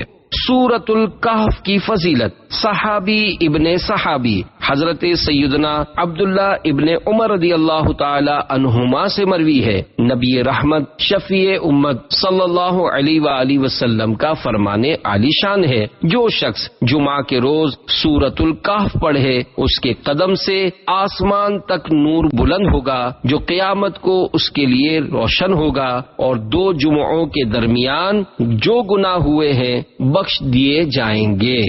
دونوں جمعہ کے درمیان نور، حضرت سیدنا ابو سعید رضی اللہ تعالی عنہ سے مروی ہے، حضور سراپا نور صلی اللہ علیہ وآلہ وسلم کا فرمان نور علی نور ہے، جو شخص بروز جمعہ سورۃ الکہف پڑھے اس کے لیے دونوں جمعوں کے درمیان نور روشن ہوگا۔ کعبے تک نور، ایک روایت میں ہے سورۃ الکہف شب جمعہ یعنی جمعرات اور جمعہ کی درمیانی رات پڑھے اس کے لیے وہاں سے کعبے تک نور روشن ہوگا۔ سورہ حامیم الدخان کی فضیلت، ہم گناہ گاروں کو اپنے رب سے جنت دلوانے والے پیارے پیارے آقا صلی اللہ علیہ وآلہ وسلم کا فرمان جنت نشان ہے، جو شخص بروز جمعہ یا شب جمعہ سورۃ الدخان پڑھے اس کے لیے اللہ جنت میں ایک گھر بنائے گا۔ ایک روایت ہے کہ اس کی مغفرت ہو جائے گی۔ 70,000 فرشتوں کا استغفار، اللہ پاک کی عطا سے غیب کی خبریں دینے والے پیارے پیارے آقا صلی اللہ علیہ وآلہ وسلم کا فرمان عالی شان ہے، جو شخص رات میں سورۃ الدخان پڑھے تو صبح ہونے تک اس کے لیے 70,000 فرشتے استغفار کریں گے۔ جمعہ کو فجر سے پہلے استغفار کی فضیلت، فرمان مصطفیٰ صلی اللہ علیہ وآلہ وسلم، جو شخص جمعہ کے دن نماز فجر سے پہلے 3 بار استغفر اللہ الذی لا الہ الا ہو واتوب الیہ، ترجمہ میں اللہ پاک سے مغفرت کا سوال کرتا ہوں کہ جس کے سوا کوئی معبود نہیں اور میں اسی کی طرف رجوع کرتا ہوں۔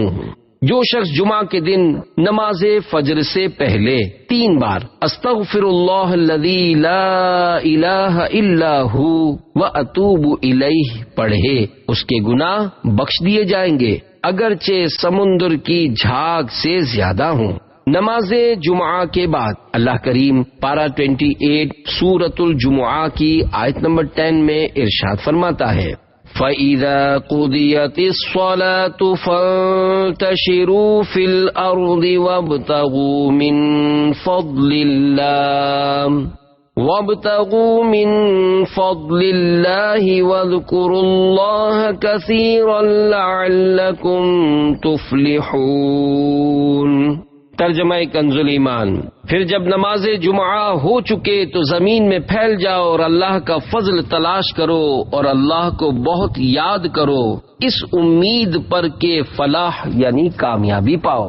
صدر الافاضل حضرت علامہ مولانا سید محمد نعیم الدین مراد آبادی رحمت اللہ تعالی علیہ اس آیت کے تحت تفسیر خزان العرفان صفحہ 1025 پر فرماتے ہیں، اب یعنی نماز جمعہ کے بعد تمہارے لیے جائز ہے کہ معاش یعنی روزی روزگار کے کاموں میں مشغول ہو، یا طلب علم یا عیادت مریض یا شرکت جنازہ یا زیارت علماء یا اس کے مثل کاموں میں مشغول ہو کر نیکیاں حاصل کرو۔ جمعہ کی سنتیں، نماز جمعہ کے لیے اول وقت میں جانا، مسواک کرنا، اچھے اور سفید کپڑے پہننا، تیل اور خوشبو لگانا اور پہلی صف میں بیٹھنا مستحب ہے اور غسل سنت ہے۔ غسل جمعہ کا وقت، حضرت مفتی احمد یار خان رحمت اللہ تعالی علیہ فرماتے ہیں، بعض علماء کرام رحمت اللہ علیہم فرماتے ہیں کہ غسل جمعہ نماز کے لیے مسنون یعنی سنت ہے، نہ کہ جمعہ کے دن کے لیے، لہذا جن پر جمعہ کی نماز نہیں ان کے لیے یہ غسل سنت نہیں۔ بعض علماء کرام رحمت اللہ علیہم فرماتے ہیں کہ جمعہ کا غسل نماز جمعہ سے قریب کرو، حتیٰ کہ اس کے وضو سے جمعہ پڑھو، مگر حق یہ ہے کہ غسل جمعہ کا وقت طلوع فجر سے شروع ہو جاتا ہے۔ معلوم ہوا عورت اور مسافر وغیرہ جن پر جمعہ واجب نہیں ہے ان کے لیے غسل جمعہ بھی سنت نہیں۔ جن پر نماز فرض ہے مگر کسی شرعی عذر کے سبب جمعہ فرض نہیں، ان کو جمعہ کے روز ظہر معاف نہیں ہے، وہ تو پڑھنی ہی ہوگی۔ غسل جمعہ سنت غیر مؤکدہ ہے۔ حضرت علامہ ابن عابدین شامی رحمت اللہ تعالی علیہ فرماتے ہیں، نماز جمعہ کے لیے غسل کرنا سنن زوائد یعنی سنت غیر مؤکدہ سے ہے، اس کے ترک پر عتاب یعنی ملامت نہیں۔ خطبے میں قریب رہنے کی فضیلت۔ حضرت سیدنا سمورہ بن جندب رضی اللہ تعالی عنہ سے مروی ہے، حضور اکرم صلی اللہ علیہ وآلہ وسلم نے فرمایا، حاضر رہو خطبے کے وقت اور امام سے قریب رہو، اس لیے کہ آدمی جس قدر دور رہے گا اسی قدر جنت میں پیچھے رہے گا، اگرچہ وہ یعنی مسلمان جنت میں داخل ضرور ہوگا۔ جنت میں پیچھے رہنے سے مراد ہے کہ جنت میں داخل ہونے یا جنت کے درجات میں پیچھے رہے گا تو جمعہ کا ثواب نہیں ملے گا۔ فرمان مصطفیٰ صلی اللہ علیہ وآلہ وسلم ہے، جو جمعہ کے دن کلام کرے جبکہ امام خطبہ دے رہا ہو تو اس کی مثال اس گدھے جیسی ہے جو کتابیں اٹھائے ہو، اور اس وقت جو کوئی اس سے یہ کہے کہ چپ رہو تو اسے یعنی چپ رہو کہنے والے کو جمعہ کا ثواب نہ ملے گا۔ چپ چاپ خطبہ سننا فرض ہے۔ جو چیزیں نماز میں حرام ہیں، مثلا کھانا پینا، سلام و جواب سلام وغیرہ، یہ سب خطبے کی حالت میں بھی حرام ہیں، یہاں تک کہ امر بالمعروف یعنی نیکی کا حکم کرنا بھی حرام ہے۔ ہاں، خطیب امر بالمعروف کر یعنی نیکی کا حکم دے سکتا ہے۔ جب خطبہ پڑھے تو تمام حاضرین پر سننا اور چپ رہنا فرض ہے۔ جو لوگ امام سے دور ہوں اور خطبے کی آواز ان تک نہیں پہنچتی انہیں بھی چپ رہنا واجب ہے۔ اگر کسی کو بری بات کرتے دیکھیں تو ہاتھ یا سر کے اشارے سے منع کر سکتے ہیں، زبان سے ناجائز ہے۔ خطبہ سننے والا درود شریف نہیں پڑھ سکتا۔ سرکار مدینہ صلی اللہ علیہ وآلہ وسلم کا نام پاک خطیب نے لیا تو حاضرین دل میں درود شریف پڑھیں، زبان سے پڑھنے کی اس وقت اجازت نہیں۔ یوں ہی صحابہ کرام علیہم رضوان کے ذکر پاک پر اس وقت رضی اللہ عنہم زبان سے کہنے کی اجازت نہیں۔ خطبہ نکاح سننا بھی واجب ہے۔ خطبہ جمعہ کے علاوہ اور خطبوں کا سننا بھی واجب ہے، مثلا خطبہ عیدین و نکاح وغیرہ ہما۔ پہلی اذان ہوتے ہی کاروبار بھی ناجائز۔ پہلی اذان کے ہوتے ہی نماز جمعہ کے لیے جانے کی کوشش شروع کر دینا واجب ہے، اور بیع یعنی خرید و فروخت وغیرہ ان چیزوں کا جو سعی یعنی کوشش کے منافی یعنی خلاف ہوں چھوڑ دینا واجب۔ یہاں تک کہ راستے چلتے ہوئے اگر خرید و فروخت کی تو یہ بھی ناجائز، اور مسجد میں خرید و فروخت تو سخت گناہ ہے۔ اور کھانا کھا رہا تھا کہ اذان جمعہ کی آواز آئی، اگر یہ اندیشہ یعنی ڈر ہو کہ کھائے گا تو جمعہ فوت ہو جائے گا تو کھانا چھوڑ دے اور جمعہ کو جائے، جمعہ کے لیے اطمینان و وقار کے ساتھ جائے۔